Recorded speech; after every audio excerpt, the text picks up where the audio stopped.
মুসা নবী তুর পাহাড়ের মাথায় একটি দেশ পৃথিবীতে আছে, দেশটির নাম হলো মাদায়েন। কি নাম বলো? মাদায়েন। মাদায়েন মিশরের পরের দেশ। মিশর হলো মুসা নবীর মাতৃভূমির দেশ, আর মুসা নবীর শ্বশুর বাড়ির দেশের নাম হলো মাদায়েন।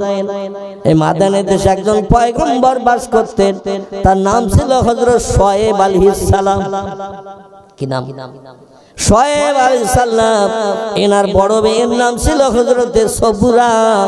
মুসা নবী কিছুদিন শুআয়ব নবীর বাড়ি থেকে তার আচার ব্যবহার আখলাকে শুআয়ব নবী পছন্দ করে নিজের বড় মেয়েটার শুআয়ব মুসা নবীর সঙ্গে বিয়ে দিয়ে বাড়িতে সংসার করার জন্য পাঠিয়ে দিয়েছিলেন।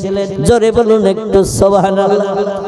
মুসা নবী শ্বশুর বাড়িতে 12 বছরের মধ্যে ছিলেন। তাফসীরের ভিতরে লেখকেরা লিপিবদ্ধ করেছেন।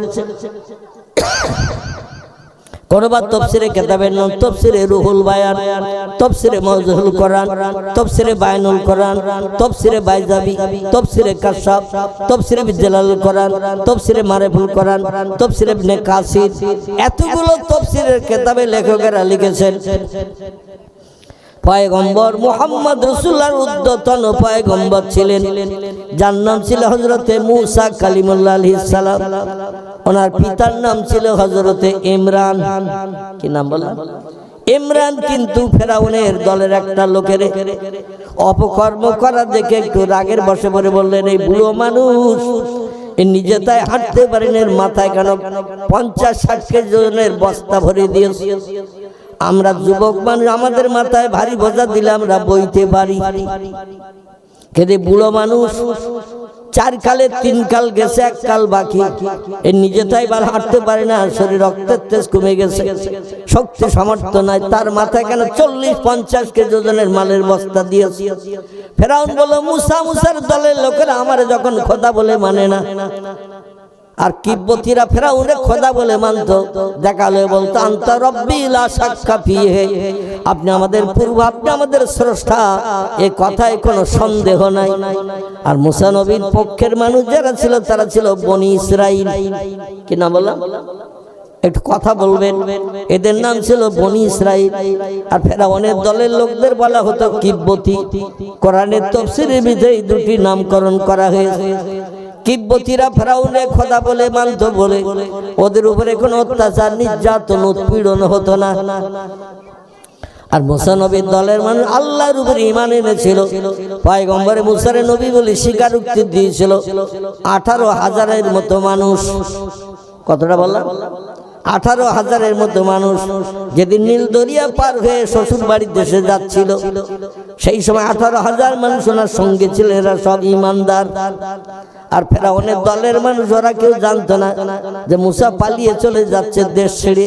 কারণ দেশ ছেড়ে পালিয়ে যাওয়ার কারণটা ছিল এই, ফেরাউনের দলের লোকদের বলল, পায়খানা পরিষ্কার করার দরকার হলে ওদের দিয়ে করাবে, রান্না করার দরকার হলে ওদের দিয়ে করাবে, জামা কাপড় পরিষ্কারের দরকার হলে মুসার দলের লোকদের দিয়ে করাবে। বাজার থেকে বাজার করে মাল বাড়ি আনার জন্য মুসার দলের লোকদের মাথায় মালের বস্তা তুলে দেবে, পিছনে তুমি খালি খালি হেঁটে আসবে, তোমাদের কোনো কষ্ট করতে হবে না। কারণ আমারে খোদা বলে মেনেছো, আবার কষ্ট করবে, এটা তো শোভা পায় না। এই নতুন আনন্দ ফুর্তি করবে, এই দুনিয়ায় বাস করবে, যখন যা সমস্যা হবে আমারে জানাবে, সব সমস্যার সমাধান করে দেব। আর আমারে যারা খোদা বলে মানবে না, ওদের অত্যাচার, উৎপীড়ন, নির্যাতন চালাও, যাতে নির্যাতন অত্যাচারে পড়ে ওরা যেন আমারে খোদা বলে মানে।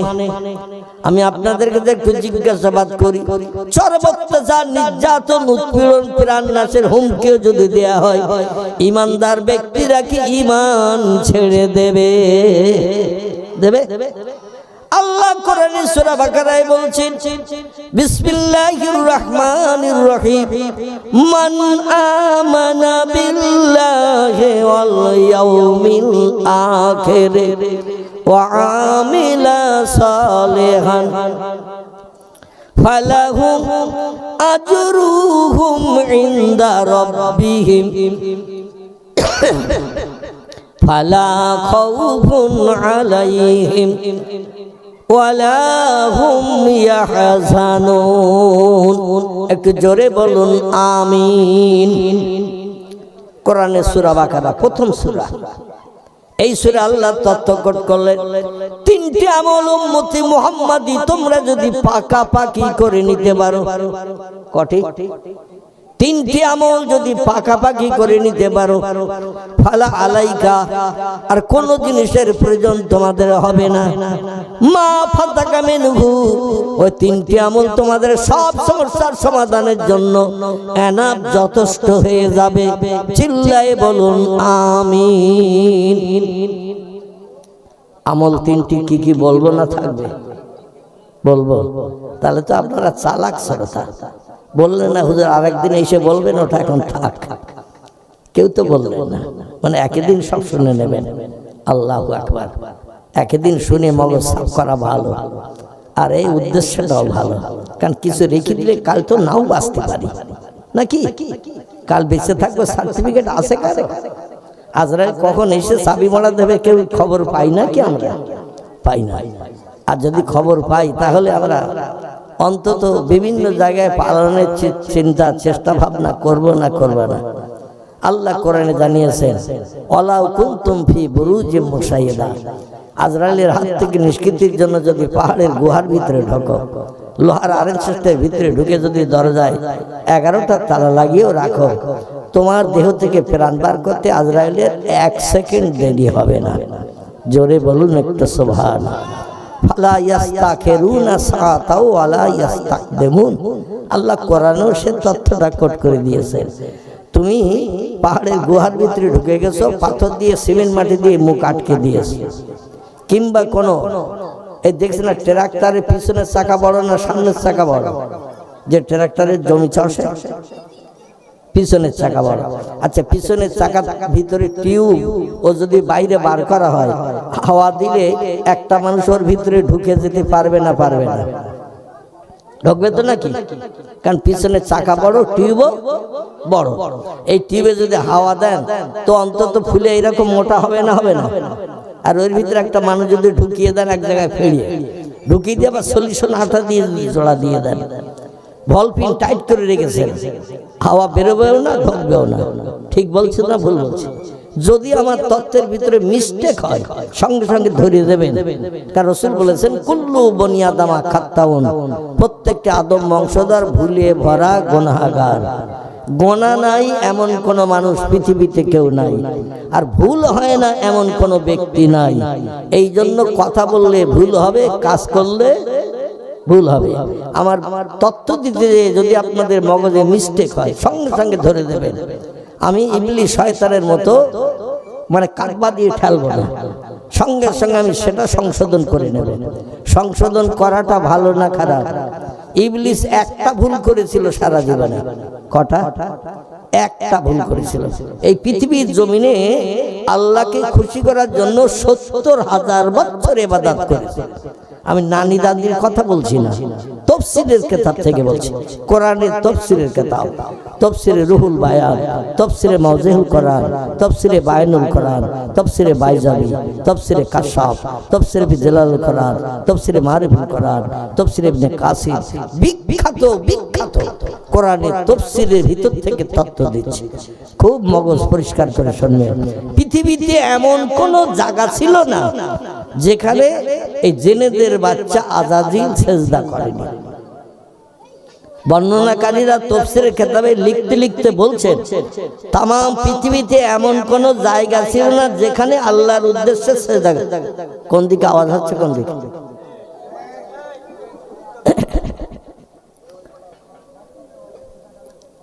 এই বাবারা চুপ করো, বাপ তোমরা কথা বলো না।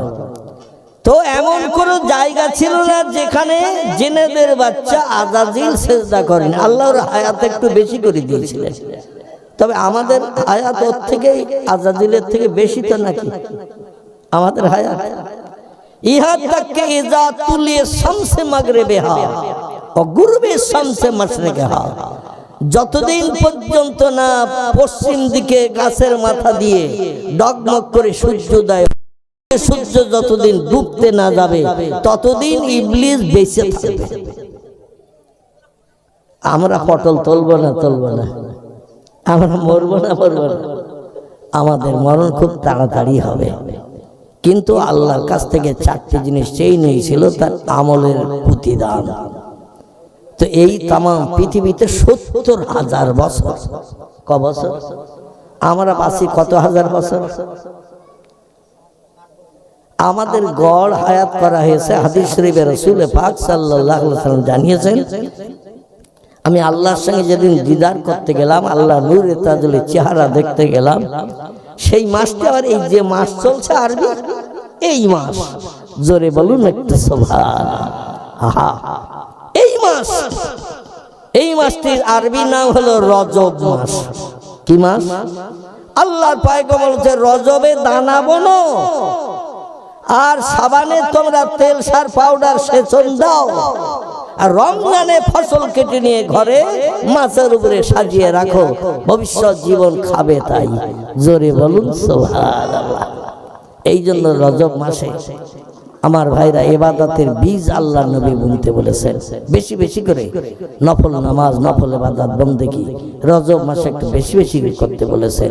পৃথিবীতে কোনো ব্যক্তি জিন্দাবস্থায় হায়াতে জিন্দেগিতে বেঁচে থাকতে মাবুদের চেহারা সরাসরি দেখতে পায় নাই। এই পৃথিবীতে হায়াতে বেঁচে থাকতে কোন ব্যক্তি সরাসরি আল্লাহ নূরে তাজল্লির চেহারা দেখার সুযোগ নসিবে জুটাতে পারেন নাই। কেবল একজন ব্যক্তিকে আল্লাহ পাক এই সুযোগ দিয়েছেন, দুনিয়ার হায়াতে জিন্দেগিতে বেঁচে থাকতে আল্লাহ নিজের নূরে তাজল্লির চেহারা তাকে দেখিয়েছেন, যিনি হলেন সাইয়্যিদুল আম্বিয়া, রাহমাতাল লিল আলামিন, খাতামান নবিয়্যিন, শাফিয়াল মুজনাবিন, রাহিতিল আশিকিন, মুরাদিল মুস্তাকিন, সিরাজুস সালিকিন, মিসবাহুল মুকাররাবিন, জাদ্দিল হাসান আল হুসাইন, আবিল কাসিম, যার মধুর নাম আল্লাহ কোরআনের 22 পারায় সূরা আহজাবে কোট করে দিয়েছেন। বিসমিল্লাহির রহমানির রহিম। ওয়ামা মুহাম্মাদুর ইল্লা রাসূলুন ক্বাদ খালাত মিন ক্বাবলিহির রাসূল। জোরে বলুন আল্লাহু আকবার, আরেকটু জোরে বলুন আল্লাহু আকবার। আল্লাহ বলেন পৃথিবীতে কোনো ব্যক্তির বাবার ক্ষমতা হয় নাই দুনিয়ায় হায়াতে বেঁচে থাকতে আমার নূরে তাজুলের চেহারা দর্শন। হাদিসে কুদসির ভিতরে এসেছে, লাউলাকা লামা খলাকতুল আফলাক, আমি কোন সৃষ্টি পূর্বে বানাই নাই যত সময় না পর্যন্ত আমার পয়গম্বর মুহাম্মদ রাসূলুল্লাহকে না বানিয়েছি। যা কিছু বানিয়েছি আমার পয়গম্বরের নূর থেকে কিঞ্চিত কিঞ্চিত নিয়ে আমি সব সৃষ্টি বানিয়েছি। পয়গম্বরের তৈরির আগে আল্লাহ জান্নাত জাহান্নাম এমন করে ফেরেশতা হুর গেলেবান থেকে শুরু করে আসমান জমিন চন্দ্র সূর্য গ্রহ নক্ষত্র সাগর সলিল পাহাড় পর্বত গিরিরাজি পৃথিবীতে যা কিছু দেখি, যা কিছু দেখতে পাই না, উপরে যা কিছু আছে আমরা দেখার সুযোগ পাই না, ঠিক না ভুল? আসমানের উপরে যা কিছু আছে, জান্নাত দেখেছি কেউ, জাহান্নাম দেখেছি কেউ, ফেরেশতা দেখেছি কেউ, হুর গেলেমান দেখেছি কেউ? কেউ কিছুই দেখি নাই। আল্লাহ বলছেন আমি প্রথম আমার চেহারা দেখিয়েছিলাম একজন ব্যক্তিকে, যারে না বানালে কিছুই বানাতাম না, তিনি হলেন ওমা মুহাম্মাদুন ইল্লা রাসূলুন। আখিরি জামানার মানুষদের কল্যাণের জন্য, উপকারের জন্য, জান্নাত হালাল বানানোর জন্য, জাহান্নাম হারাম বানানোর জন্য আমি যার নাম কোট করে দিয়ে পৃথিবীতে পাঠিয়েছি, শেষ যুগে নাম দিয়েছি তার মুহাম্মাদুর রাসূলুল্লাহ। চল জোরে বলুন একটু সুবহানাল্লাহ। তার নাম দিয়েছি কোরআনের 22 পারা সূরা আহজাবে মুহাম্মদ রাসূলুল্লাহ নাম দিয়ে দিয়েছি যাতে তোমাদের তাড়াতাড়ি চিনতে জানতে সুবিধা হয়। আল্লাহ বলছেন আমার চেহারা ওই বান্দার আমি 2 মিনিট 5 মিনিট 10 মিনিট 1 ঘন্টা 2 ঘন্টা 5 ঘন্টা দেখাই নাই। ইসলামিক সিরাতের কিতাব সিরাত ইবনে হিশাম, বিশ্ববিখ্যাত সিরাতের কিতাব, এর ভিতরে লেখক লিপিবদ্ধ করেছেন পয়গম্বর মুহাম্মদ রাসূলুল্লাহ আল্লাহকে আল্লাহর সামনে বসিয়ে রেখে একটানা আল্লাহ তার নিজের চেহারা দর্শন করিয়েছিলেন 27 বছরের লম্বা মেয়াদ। কত বছর? 27 বছর। আমরা আমাদের স্ত্রী যত সুন্দরী হোক, মা যত সুন্দর দর্শনী হোক, ভাই যত নায়ক মার্কা হোক, কত সময় একটানা তাকিয়ে দেখব? কত সময় তাকিয়ে থাকবো? 2 মিনিট, 5 মিনিট, 10 মিনিট, 1 ঘন্টা তাকিয়ে থাকলে আর দেখার ইচ্ছা থাকবে? মুখটা একটু ঘোরানোর ইচ্ছা হবে না? হবে না? আশেপাশে কি হচ্ছে একটু দেখি, কি ঠিক কিনা। পয়গম্বরকে আল্লাহ পাক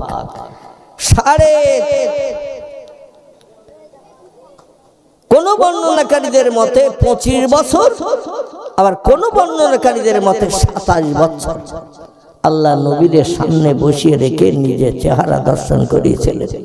এবং এই 27 বছর ধরে আল্লাহ নবীর সঙ্গে সামনাসামনি বসে নিজের আরশ কুরসি, খাস কোয়ার্টার আরশ পাক, যেটা 7ম আসমানের উপরে সিদরাতুল মুনতাহার উপরে আল্লাহ বানিয়ে রেখেছেন, সেইখানে পয়গম্বরকে একটানা দেখিয়েছিলেন 27 বছর চেহারা।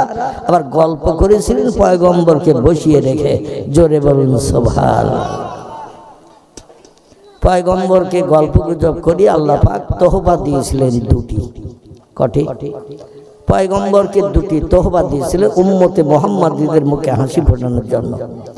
একটি তোহফার নাম হলো নামাজ। কি নাম? আপনার উম্মতেরা যদি আমার শান্তির জান্নাতে যুগ যুগ যুগ যুগ ধরে কোটি কোটি কোটি কোটি বছর ধরে যদি সুখ ভোগ করার ইচ্ছা প্রকাশ করে, এই 2টি কাজ তারা বাস্তব জীবনে যেন মরণের দিন পর্যন্ত আমল করে চলে। একটি কাজের নাম হলো মুয়াজ্জিনের আজান শুনলে দুনিয়ার সব কাজে লাথি মেরে মসজিদে জামাতে শরীক হতে হবে। যদি মসজিদ আশেপাশে কাছাকাছি না থাকে তাহলে অন্তত বাড়িতে ওই ওয়াক্তের নামাজটা আদায় করে নিতে হবে। তিরমিজি শরীফের হাদিস। পয়গম্বর বলছেন মসজিদ থেকে 40 ঘর মানুষ আশেপাশে যারা আছে, কত ঘর? 40 ঘর মানুষ মসজিদের আশেপাশে যারা বসবাস করে, এদের বাড়িতে নামাজ হবে না, প্রতি ওয়াক্ত নামাজ মসজিদের জামাতে আদায় করতে হবে। এটা তিরমিজি শরীফের হাদিস। এখন আমরা মসজিদে যাই তো, হয়তো বলেন হুজুর যাই না, একেবারে বলবো না, শুক্রবারে তো যাই। ঠিক বললাম না ভুল বললাম? শুক্রবারে তো যাই। আচ্ছা, শুক্রবারে জুমার দিন, ঠিক তো নাকি? নবী বলছেন আল জুমাতু আগিরুন আল জুমাতু আজহারুন, জুমার দিন হলো খুশির দিন, জুমার দিন হলো দোয়া কবুলের দিন, জুমার দিন হলো আল্লাহর আসমানি রহমত পৃথিবীতে বর্ষণের দিন। জোরে বলুন একটু সুবহানাল্লাহ। এই জুমার দিনের নামাজ কত রাকাত? যে কোনো একজন বললেই খুশি হব। জুমার দিনে আমাদের জুমার নামাজ কত রাকাত? কত? আপনারা পড়েন কি না পড়েন ওটা আমি বলতে চাচ্ছি না, কত রাকাত সেটা জিজ্ঞাসা করলাম। কত? এই ধারতে একটু খবর এসেছে, তারপর আবার বোধহয় এই পাশে একটু খবর এসেছে। আচ্ছা, জুমার দিন নামাজ আল্লাহ করে দিয়েছেন 22 রাকাত, ঠিক তো নাকি? আচ্ছা, আমরা জুমার দিন নামাজ পড়ি এবার কত রাকাত? জুমার দিন শতকরা 80% বললো অতুক্তি নাই, আমরা নামাজ পড়ি মাত্র 2 রাকাত। ঠিক বললাম না ভুল বললাম?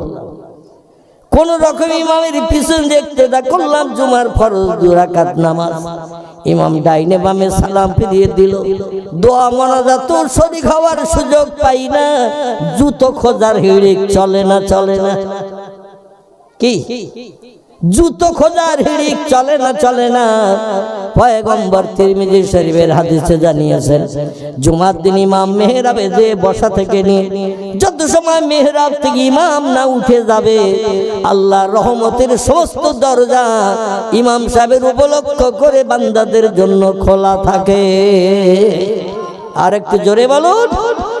ইমাম মেহরাবে যখন জুমার নামাজ পড়তে ঢুকে গেল, আর যত সময় মেহরাব থেকে নামাজ শেষ করে উঠে না আসলো, তত সময় পর্যন্ত আল্লাহ রহমতের দরজা উম্মতে মুহাম্মাদের জন্য খুলে দিয়ে রাখেন।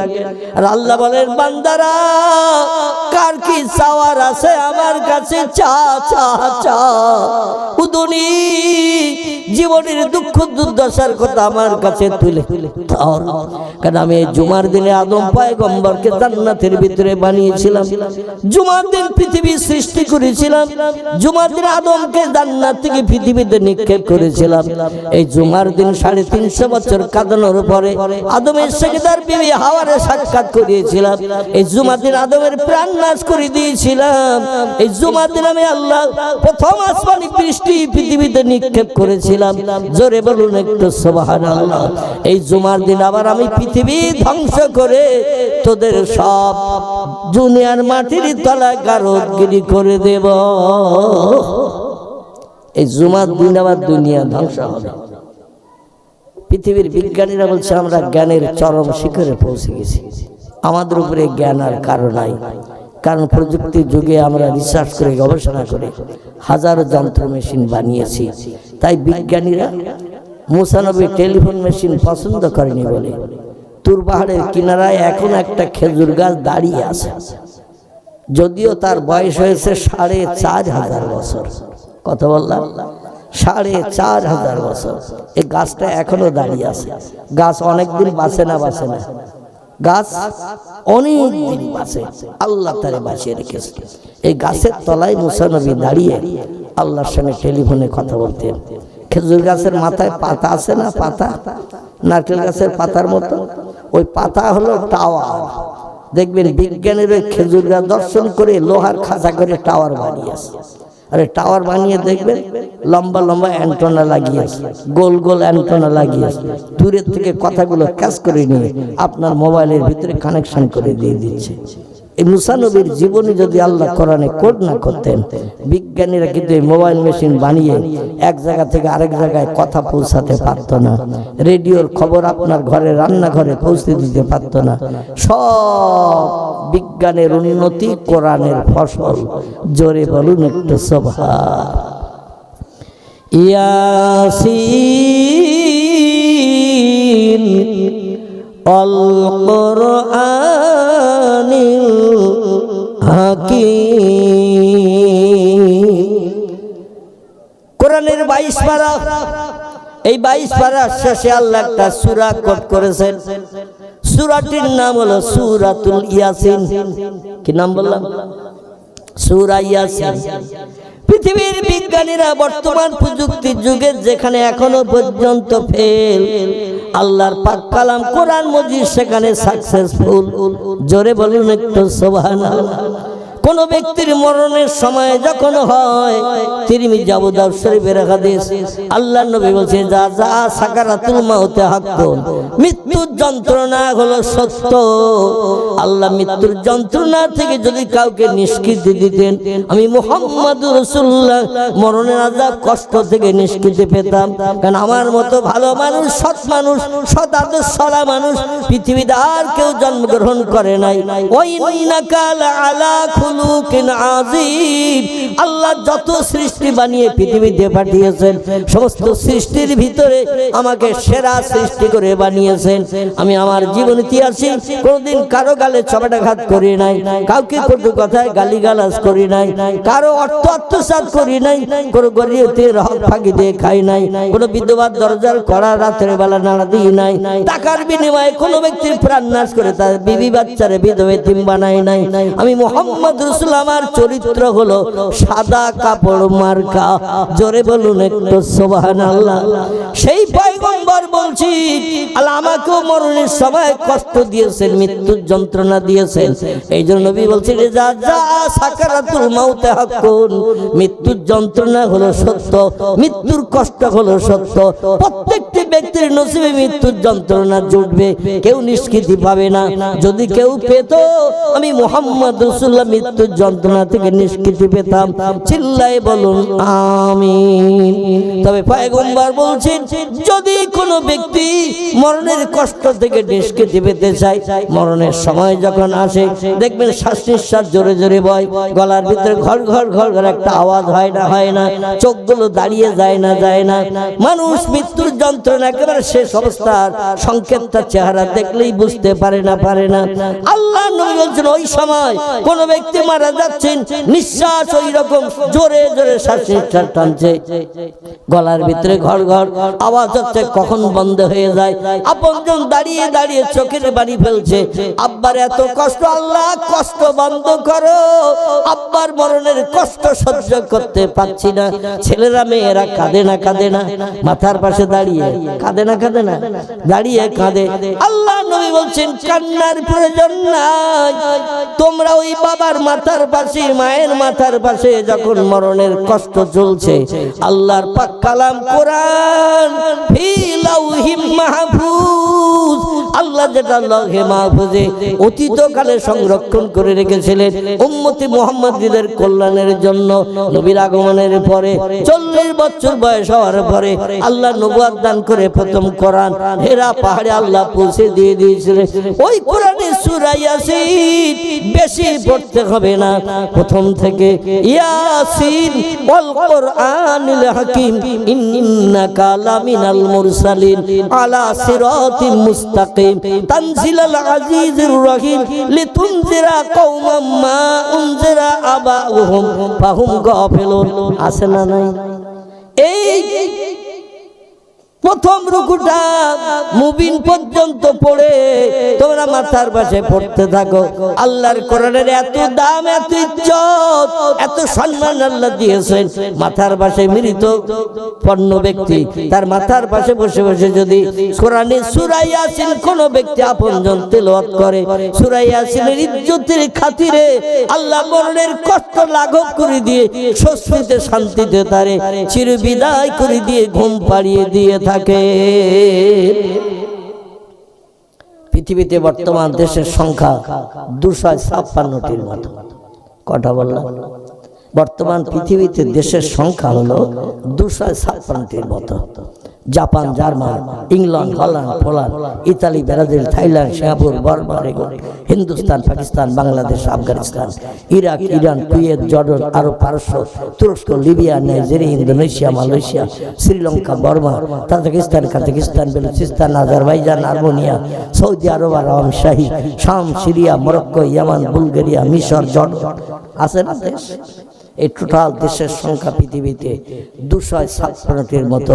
সব দেশে একটু খোঁজ খবর নেন, মরণের কষ্টের সময় কোনো ইঞ্জেকশন পুশ করলে স্বস্তিতে আস্তে আস্তে ঘুমিয়ে পড়ে মরণ হয়, কিংবা ওই যে গলায় ঘর ঘর করছে, শ্বাস নিঃশ্বাস টানতে অসুবিধা হচ্ছে, কষ্ট হচ্ছে রোগীর, কোনো একটু ওষুধ এক পান খাইয়ে দিলে স্বস্তিতে শান্তিতে আস্তে আস্তে ঘুমিয়ে পড়বে, মরণের কষ্ট আর হবে না। এখনো প্রযুক্তি যুগে কোনো দেশের বিজ্ঞান এই মরণের কষ্ট লাঘবের জন্য কোনো ওষুধ বা কোনো ইনজেকশন এখনো বানাতে পেরেছে? আল্লাহ বললেন কিয়ামত পর্যন্ত উম্মতে মুহাম্মাদীদের সব সমস্যা সমাধানের জন্য আমার আসমানি কিতাব যার নাম হলো আল কোরআন। কি নাম? আল কোরআন। এই কোরআনের একটি নাম দিয়ে আমি পৃথিবীতে পাঠাই নাই। কিয়ামত পর্যন্ত উম্মতে মুহাম্মাদরা যাতে সফলতা অর্জন করতে পারে, সব সমস্যার সমাধান পেতে পারে, এই জন্য আমি আল্লাহ যে কোরআন উম্মতে মুহাম্মাদীদের কাছে পাঠিয়েছি, এর নাম দিয়ে পাঠিয়ে দিয়েছি 36টি। কটি?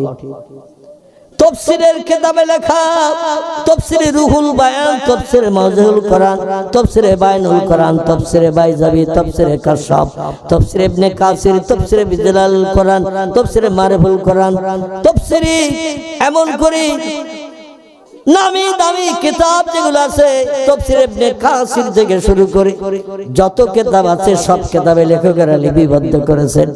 আল্লাহ যে আসমানি ধর্মগ্রন্থ উম্মতি মুহাম্মাদের কল্যাণের জন্য পাঠিয়ে দিয়েছেন, এর নাম দিয়ে দিয়েছেন 36টির মতো। কোন বর্ণনাকারী বলেছেন 39টি। তবে এই 39টির তথ্য খুব বেশি মুফাসসিররা দেননি, 36টির উপরে বেশি মতামত। পৃথিবীতে কোরআন ছাড়া আরো অনেক ধর্মগ্রন্থ আছে না নাই? ঘুমিয়ে পড়েছেন সবাই, তাহলে আপনাদের কিছু বলছেন না। তাহলে আমার বক্তৃতা মনে হচ্ছে আপনাদের কড়া লাগছে নাকি? যদি কড়া লাগে তাহলে আমি স্ট্যান্ড ঘুরিয়ে দেব। কোরআন হাদিসের আলোকমালা একটু আলোচনা করছি, যদি আপনাদের মগজের সঙ্গে অ্যাডজাস্ট না হয়। আমি এখন ড্রাইভার, গাড়ি চালাচ্ছি, আপনারা যাত্রী বসে আছেন গাড়িতে। এখন এই রাস্তায় যদি গাড়ি চলতে আপনাদের অসুবিধা হয় তাহলে একটু নক করে দেন, আমি আবার স্ট্যান্ড ঘুরিয়ে অন্য দিকে চালাই। কি ঠিক বললাম না ভুল বললাম? কারণ ড্রাইভার আমি, এখন স্টারিং আমার হাতে। আর যদি বলেন হুজুর কোরআন হাদিস শুনবো না, কেচ্ছা গাইডে ঘটনা বলে, তাও আমি অধম জানি ইনশাআল্লাহ। একটা না বলবো, কোরআনের কথা হাদিসের কথা কিচ্ছু বলবো না। কিন্তু পয়গম্বর বলছেন যে মজলিসে কোরআন হাদিসের আলোচনা করা হয় না, ও মজলিসটা হলো শুকনো মজলিস। কি মজলিস? শুকনো মজলিস। এই শুকনো মজলিসে আল্লাহর রহমত পাওয়া কোনদিন সম্ভব হবে না। কারণ কোরআনের একটা অক্ষর পাঠ করলে সওয়াব কটা? 10টা। এই জন্য যিনি পড়বেন তারও নামামলে থলিতে জুটবে 10টা সওয়াব। যারা শুনবেন এদের কটা? 5টা তো নাকি? হ্যাঁ, আহা, কত বড় দামি কিতাব! যিনি শুনবেন, পড়তে হবে না, কানে শুনলে তারও আমলনামার থলিতে সওয়াব জুটবে 10টি। জোরে বলুন সুবহান। তাহলে কোরআন শোনা ভালো না খারাপ? ভালো। তাহলে একটু আরেকটু এগিয়ে যাই সামনের দিকে নাকি? আমি কিন্তু সেই 3টি আমলের কথা বলেছিলাম, মনে আছে তো? আছে তো নাকি? না সব তাবারুকে চলে গেছে, নাউজুবিল্লাহ। আলহামদুলিল্লাহ, রাখবেন, মনে রাখবেন আমার ভাইরা। পৃথিবীতে যত ধর্মগ্রন্থ আছে, কারবা নাম বেদ, কারবা নাম পুরাণ, কারবা নাম গীতা, কারবা নাম ভগবত, কারবা নাম রামায়ণ, কারবা নাম মহাভারত, কারবা নাম গ্রন্থ সাহেব, কারবা নাম অনুসংহিতা, কারবা নাম উপনিষদ, কারবা নাম তৌরিদ, কারবা নাম জব্বুর, কারবা নাম ইনজিল। এভাবে যত ধর্মগ্রন্থ দেখতে পাই, অধিকাংশ ধর্মগ্রন্থের নাম এসেছে একটি করে। কটি বললাম? একটি করে নাম এসেছে। বেদের নাম বেদ, আর কোনো নাম নাই। যদিও পরবর্তীতে একটি নাম এসেছে শ্রুতি। পুরাণের নাম পুরাণ, একটাই মাত্র নাম। গীতার নাম গীতা, একটাই মাত্র নাম। ভগবতের নাম ভগবত, একটাই মাত্র নাম। রামায়ণের নাম রামায়ণ, একটাই মাত্র নাম। মহাভারতের নাম মহাভারত, একটাই মাত্র নাম। জেন্দাবাস্তার নাম জেন্দাবাস্তা, একটাই মাত্র নাম। গ্রন্থ সাহেবের নাম গ্রন্থ সাহেব, একটাই মাত্র নাম। মনুসংহিতার নাম মনুসংহিতা, একটাই মাত্র নাম। উপনিষদের নাম উপনিষদ, একটাই মাত্র নাম। তৌরিতের নাম তৌরিত, একটাই মাত্র নাম। জব্বুরের নাম জব্বুর, একটাই মাত্র নাম। ইনজিলের নাম ইনজিল। বর্তমানে নাম দেখা দিয়েছে 3টি। কটি? ইনজিলের নাম বর্তমান একবিংশ শতাব্দীর যুগ পর্যন্ত ইনজিলের একটি নাম নাই, এর নাম হয়েছে এখন 3টি।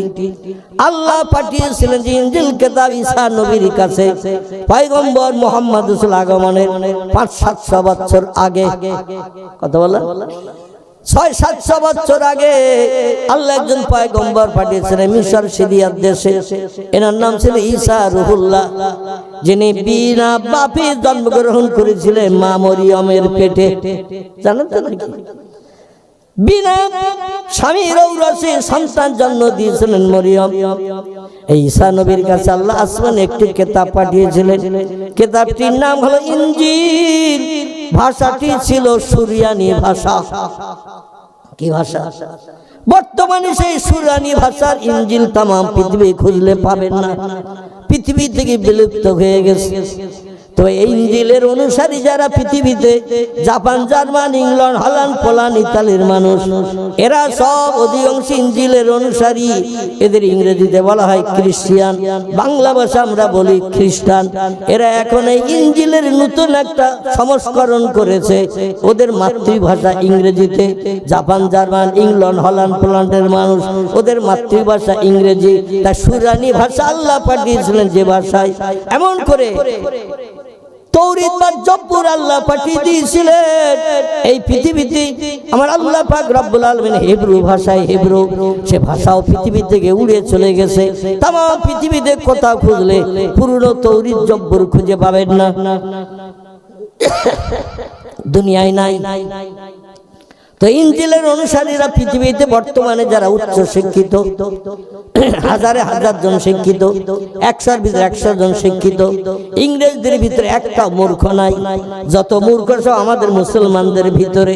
জোরে বলুন একটু নাউজুবিল্লাহ। ছেলে মেয়েদের আমরা শিক্ষা দিই না, জ্ঞান অর্জন করাই না।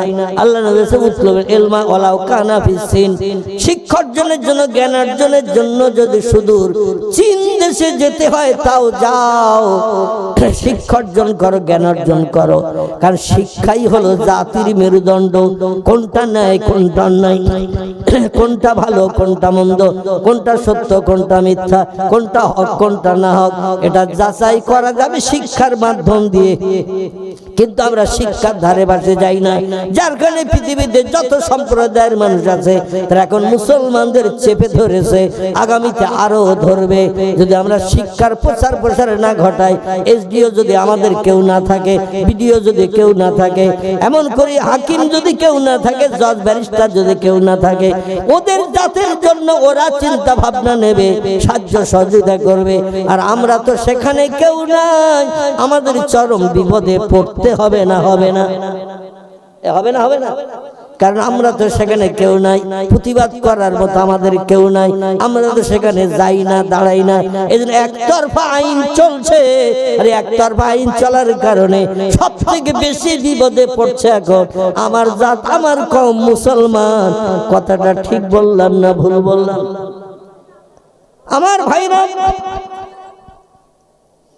এই পৃথিবীতে খ্রিস্টানিরা ওদের মাতৃভাষা ইনজিলের অনুবাদ করলো।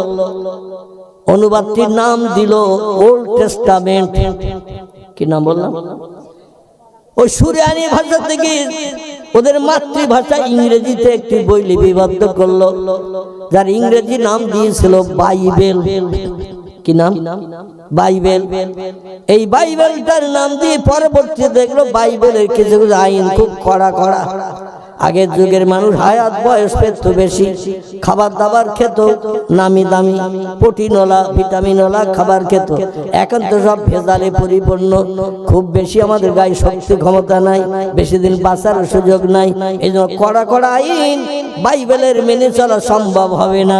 এই জন্য তারা এখন নতুন বাইবেল আবার বানিয়েছে, কড়া কড়া আইনগুলো কাটাকুটি করে দিয়ে নতুন বাইবেল বানিয়েছে, নাম দিয়েছে তার নিউ টেস্টামেন্ট। কি নাম দিয়েছে? একটু কথা বলে। নিউ টেস্টামেন্ট মানে নতুন বাইবেল। আগে ছিল পুরনো বাইবেল, আল্লাহ যেটা পাঠিয়েছিলেন ঈসা নবীর কাছে, এর ইংরেজিতে নাম বাইবেল, আর সুরিয়ানি ভাষায় তার নাম ছিল ইনজিল।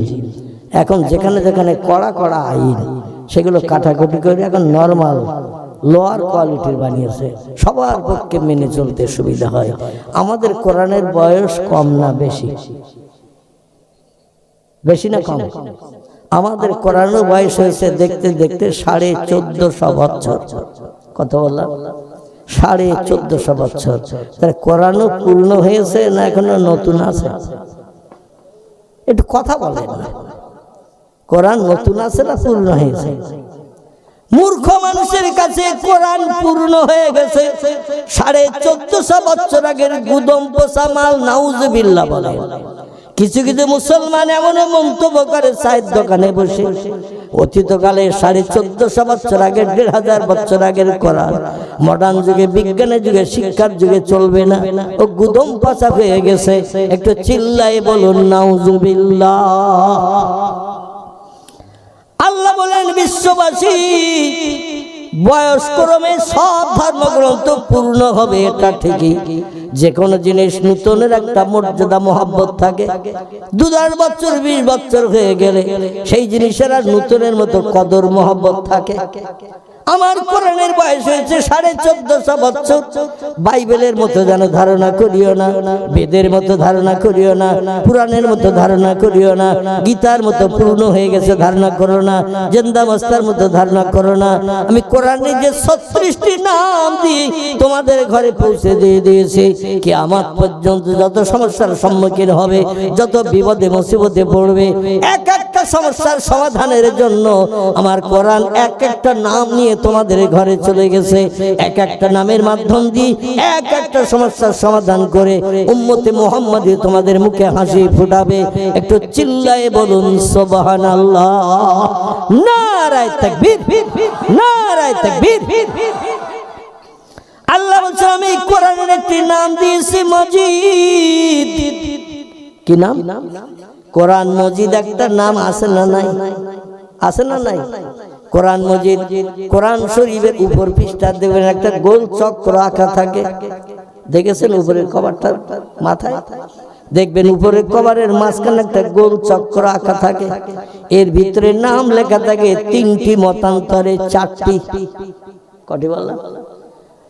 ধর্মগ্রন্থ কোরআনের চারটি নাম ওই মাঝখানের গোল চক্করের ভিতরে লিপিবদ্ধ থাকে। একটা নাম কোরআন শরীফ, একটা নাম লেখা থাকে কোরআন মজিদ, একটা নাম লেখা থাকে ফুরকানুল হামিদ।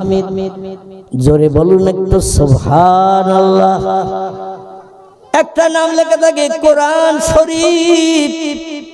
আল্লাহ বলছেন কোরআন মজিদ বলে আমি তার একটি নাম দিয়ে পাঠিয়েছি। আরবিতে মজিদ শব্দের বাংলা অর্থ হলো নূতন। নূতন নূতন 2000, 5000, 10,000 বছর বয়স হলো আমার কোরআন উম্মতে মুহাম্মাদীদের কাছে পূর্ণ হবে না যতদিন পশ্চিম দিকে সূর্যোদয় না হবে। আমার কোরআন উম্মতে মুহাম্মাদীদের কাছে মজিদ নামের মর্যাদা রক্ষা করে থাকবে। মজিদ শব্দের বাংলা অর্থ হলো নূতন নূতন নূতন। আমার কোরআন পুরানো হবে না। জোরে বলুন একটু সুবহানাল্লাহ। আল্লাহ বলেন কোরআনে আরেকটি নাম দিয়েছি দোয়া। ও বান্দা বান্দিরা, এলাকার মেম্বার তোমার পক্ষে না, প্রধান তোমার পক্ষে না, গ্রামের মোড়ল তোমার পক্ষে না, থানার ওসি তোমার পক্ষে না, পাড়া প্রতিবেশী সব এক পক্ষে, তুমি আলাদা আর এক পক্ষে। কোথায় যাবে তুমি? কার কাছ থেকে সমস্যার সমাধান করে তোমার চেপে ধরেছে মৌ পোকার মতো চতুর্দিক থেকে। আল্লাহ বলেন কোরআনের একটি নাম দিয়েছি দোয়া। ও বান্দা, রাতের গো হারাম করে বিবি বাচ্চার মায়া ছেড়ে শান্তি সজ্জায় লাথি মেরে তুমি একটু যায় নামাজে দাঁড়িয়ে যাও। রাত্র দ্বীপ প্রহরের পরে আমি একটি নামাজ তোমাদের জন্য কোট করে দিয়েছি মনোবাঞ্ছা পূর্ণের জন্য। জোরে বলুন একটু সুবহানাল্লাহ। কোরআনের 15 পারা। কত পারা?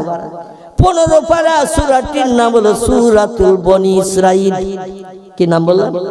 সূরা বনি ইসরাঈল। আল্লাহ সেখানে একটি নামাজের নাম কোট করে দিয়েছেন। সেই নামাজের নামটি হলো ও মিনাল লাইলি ফাতাহাজ্জাদ বিহি নাফিলাতাল লাক।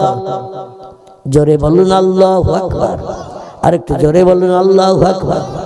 আপনাদের কাছে একটু মালঞ্চর ভাইদের কাছে জিজ্ঞাসা করি, আল্লাহর ফরজ হুকুম নামাজ কত?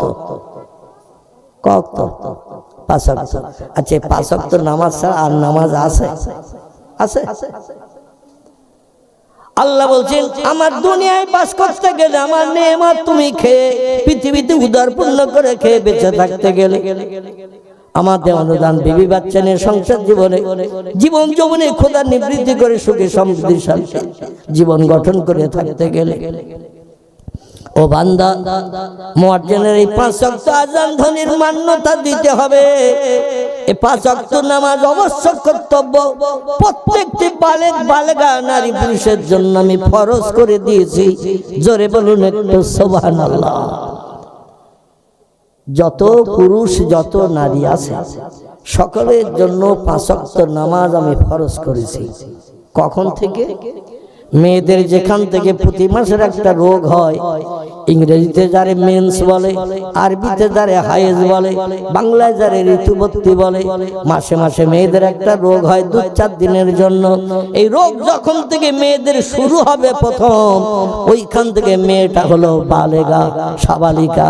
আর ছেলেদের যখন থেকে স্বপ্নদোষ শুরু হবে, আমি শরীয়তের ফতোয়ার কিতাবের কথা বলছি, ফতোয়ায়ে হেদায়া, ফতোয়ায়ে দুররে মুহতার, ফতোয়ায়ে কাজী খান, ফতোয়ায়ে মুহিত, ফতোয়া আলমগীর, ফতোয়ায়ে এমন করে স্বামী ফতোয়া মারাকিউল ফালা বিখ্যাত ফতোয়ার কিতাবে লেখকেরা একমত হয়ে লিপিবদ্ধ করেছেন যে তথ্য, সেই তথ্যটা আপনাদের কাছে পরিবেশন করছি। মেয়েরা যেখান থেকে ঋতুবতী শুরু হবে সেখান থেকে মেয়েরা হলো বালেগা, প্রাপ্তবয়স্কা, আর ছেলেদের যেখান থেকে স্বপ্নদোষ শুরু হবে সেখান থেকে ছেলেরা হলো বালেগ, এমন করে তারা প্রাপ্তবয়স্ক। এইখান থেকে নিয়ে মরণের দিন পর্যন্ত কোন মেয়ের এক ওয়াক্ত নামাজ কাজা করলে 80 হব্বা জাহান্নামের আগুনে জ্বলতে হবে। কোন পুরুষ যদি ইচ্ছাকৃত এক ওয়াক্ত নামাজ কাজা করে তাকে 80 হব্বা জাহান্নামের আগুনে জ্বলতে হবে। সাহাবীরা বললেন মা হিয়াল হব্বা ইয়া রাসূলুল্লাহ, হব্বা আবার কি জিনিস? নবী বললেন একটানা 2,88,00,000 বছর লোক একটানা জাহান্নামের আগুনে জ্বললে হবে এক হব্বা। ইচ্ছাকৃত আজান শুনলাম, চায়ের দোকানে বসে বসে তাস খেললাম, আজান শুনলাম, আমি ক্যারাম বোর্ডে অ্যাকশন চালালাম ক্লাব ঘরের ভিতরে বসে বসে। এদিকে অবশ্য ক্যারাম বোর্ড টোট কেউ খেলে না, চার দোকানে তাসও কেউ বোধহয় খেলে না, খেলেটা নাকি আজান চলছে, যদিও কানে আজান আসে বলে সলিমউদ্দিন চাচা যাবে, কোন আব্দুল করিম দাদা যাবে, আব্দুর রহমান ভাই যাবে, কারণ ওরা বুড়ো হয়ে গেছে, কারো বয়স 82, কারো 85, কারো 92। ওদের 3 কাল গেছে, 1 কাল বাকি, কখন আজরাইল এসে চাবি মারা দেয় ওরাই যাবে কোন মসজিদে।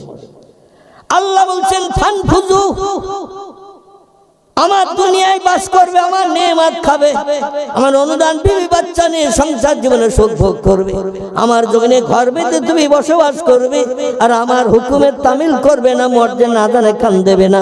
ফানফুজু কোরআনের 27 পারা সূরা রহমান। আল্লাহ বলেন বেরিয়ে যাও আমার পৃথিবী থেকে, বেরিয়ে যাও আমার পৃথিবী থেকে। যে দেশ তোর জানা আছে যেখানে সূর্যোদয় হয় না, চাঁদ ওঠে না, সূর্য ওঠে না, রাত হয় না, দিন হয় না, এইরকম দেশ যদি তোর জানা আছে না থাকে সেখানে চলে যা। আমার ইবাদত করতে হবে না, আমার হুকুম তামিল করতে হবে না, আমার দুনিয়ায় বাস করবি, আমার নেয়ামত খাবি, আমাদের অনুদান বিবি বাচ্চা নিয়ে জীবন যৌবনে খোদা নিবৃত্তি করে সংসার জীবনে সুখ ভোগ করবি, আর আমার মর্যাদা আদানে কান দিবি না। বেরিয়ে যা আমার পৃথিবী থেকে। বাড়িতে যদি একটা গোলাম চাকর মানদার রাখেন, মানদার কাস্তার, বাড়িতে 10টা গরু আছে, একটু ফাঁকায় প্রতিদিন সকালবেলা নিয়ে যাবি, বিকালবেলা বাড়ি নিয়ে আসবি, মাঝে মধ্যে আত্মীয় স্বজন আসলে বাড়ি মেয়েরা দোকানে পাঠিয়ে দেবে, একটু মাল মাত্রা কিনে আনবি। মাঝে মাঝে বাড়িওয়ালা চলে গেছে কোনো কাজে, ওরা আমার সঙ্গে আয়, বাজারটা করে দেবো, বাজারটা বাড়ি নিয়ে আসবি, আমি ওখান থেকে চলে যাব কলকাতায় কিংবা বসিরহাটে যাব, আমার কাজ রয়েছে।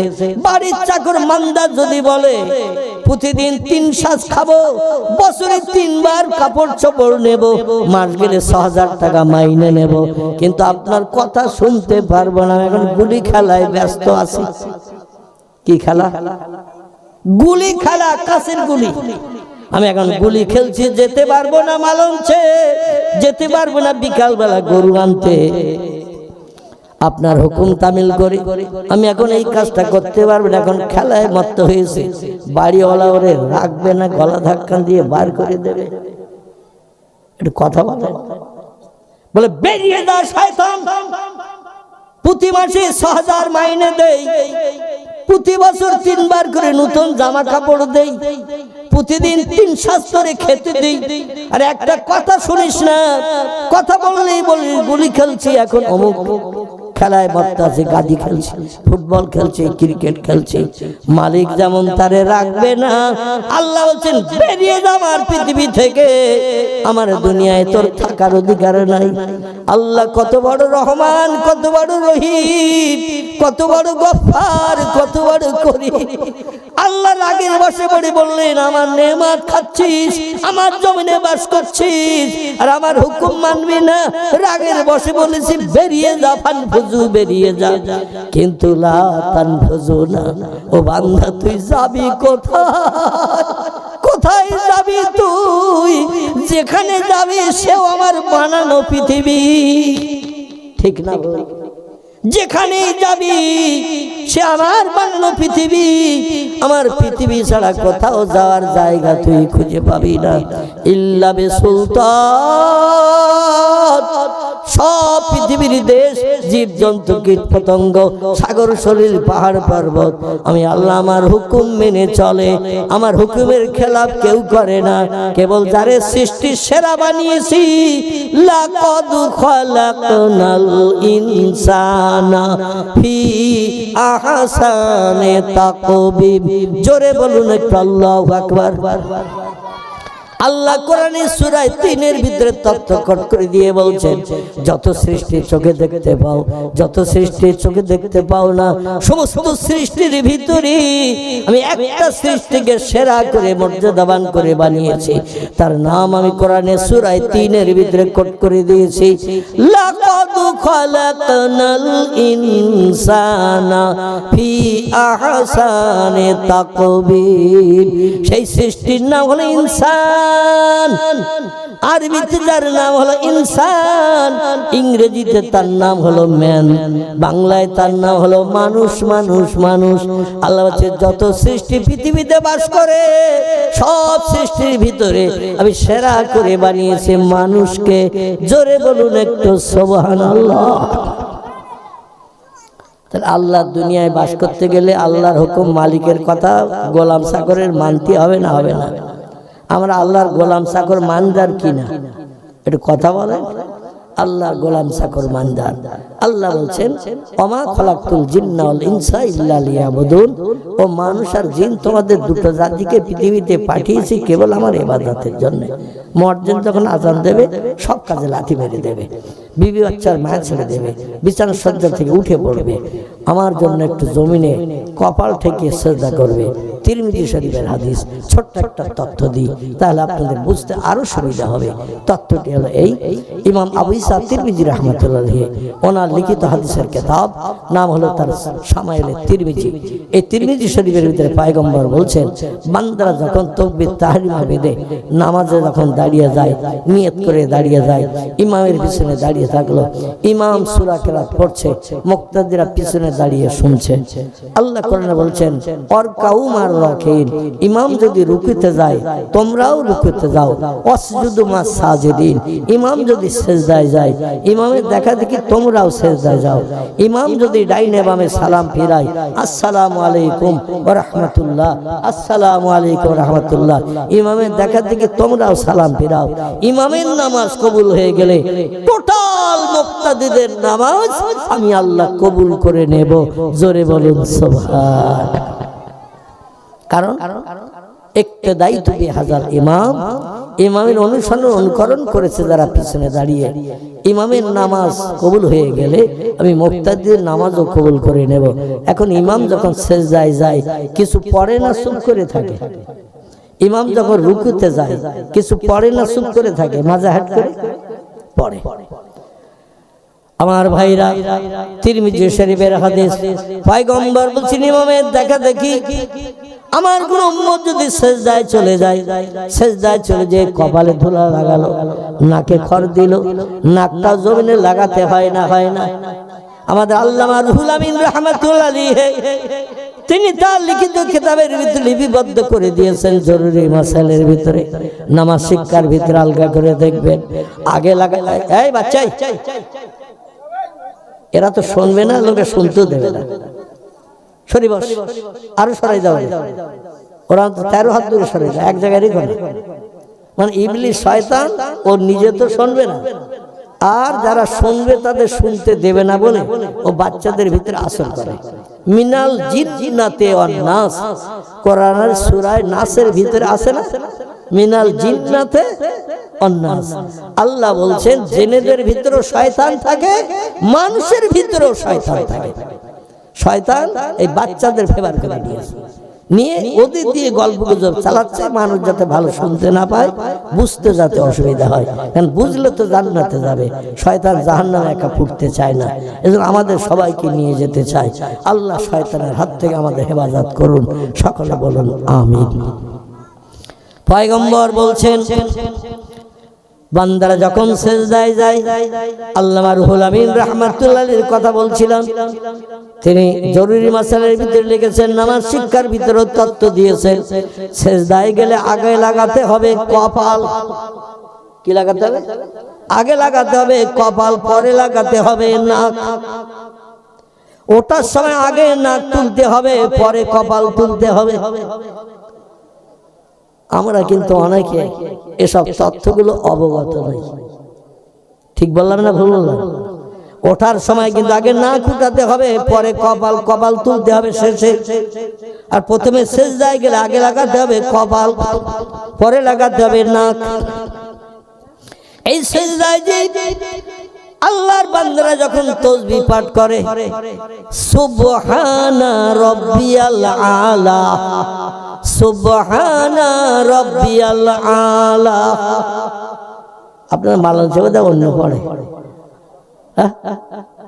এখানে অন্য পড়ে তো নাকি? তাম পৃথিবীতে যত মসজিদ, সব মসজিদের তাসবিহ একই। ঠিক না ভুল? সব দেশের মসজিদের তাসবিহ একই, কোন জায়গায় দুই দুই নাই। জোরে বলুন একটু সুবহান। তিরমিজি শরীফের হাদিস, পয়গম্বর বলছেন, কোন বান্দা যখন সেজদায় চলে যায়, দুই চোখের পাশে দুটো হাত রেখে চোখ দুটো আড়াল করে রাখে, বাইরের দৃশ্য দেখা থেকে বঞ্চিত করে দেয়, চোখ যাতে বাইরে দেখতে না পায়। এই চোখের পাশে হাত দুটো রেখে চোখ আড়াল করে দিয়ে কপাল জমিনে লাগিয়ে যখন ধুলা মাখায়, নাকে খড় দেয় আর তাসবিহ পড়ে, সুবহানা রাব্বিয়াল আলা, সুবহানা রাব্বিয়াল আলা। তিরমিজি শরীফের হাদিস, পয়গম্বর বলছেন, খুশু খুশু নিয়তে, হে মহান পবিত্র আল্লাহ। সুবহান শব্দের বাংলা অর্থ হলো, হে মহান পবিত্র আল্লাহ, তুমি খাও না, তুমি ঘুমাও না, তুমি পেশাব করো না, তুমি পায়খানা করো না। আয় আল্লাহ, তুমি স্বামী স্ত্রী মিলন করো না, তোমার দেহ ফ্র্যাকচার হয় না, রক্ত নির্গত হয় না, তোমার দেহ নাপাকি হয় না। তুমি অতীতে ছিলে পবিত্র, বর্তমানে আছে পবিত্র, ভবিষ্যতে থাকবে পবিত্র, না নাপাকি হবে ভবিষ্যতে? ভবিষ্যতে থাকবেন তিনি পবিত্র।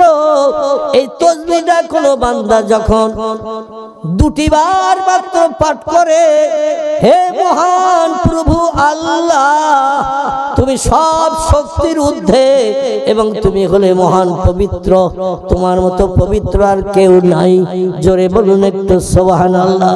এবং সব শক্তির ঊর্ধ্বে তুমি, রব্বিয়াল আলা শব্দটির বাংলা অর্থ হলো, আল্লাহ হলো সব শক্তির ঊর্ধ্বে, তার উপরে ক্ষমতার কারো নাই নাই নাই। এই তাসবিহটা দুটি বার যদি কোন নবীর উম্মত পাঠ করে, আল্লাহ নবী বলছেন, আল্লাহ খুশিতে এত বাগবাগ হয়ে যায়, আনন্দে এত আত্মহারা হয়ে যায়। আল্লাহ ডেকে বলেন, যা রে বান্দা যা, আমি তোর সারা জীবনের গুনাহ মাফ করে দিয়ে বেগুনাহ মাসুম বানিয়ে দিলাম। একটু জোরে হবে না? আর একটু জোরে হবে না? আচ্ছা, আমরা সেজদায় যখন যাই, তাসবিহ কবার পড়ি?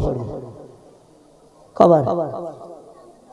আমরা সেজদায় যাই কমপক্ষে তাসবিহ পড়ি 3 বার, ঠিক কি না?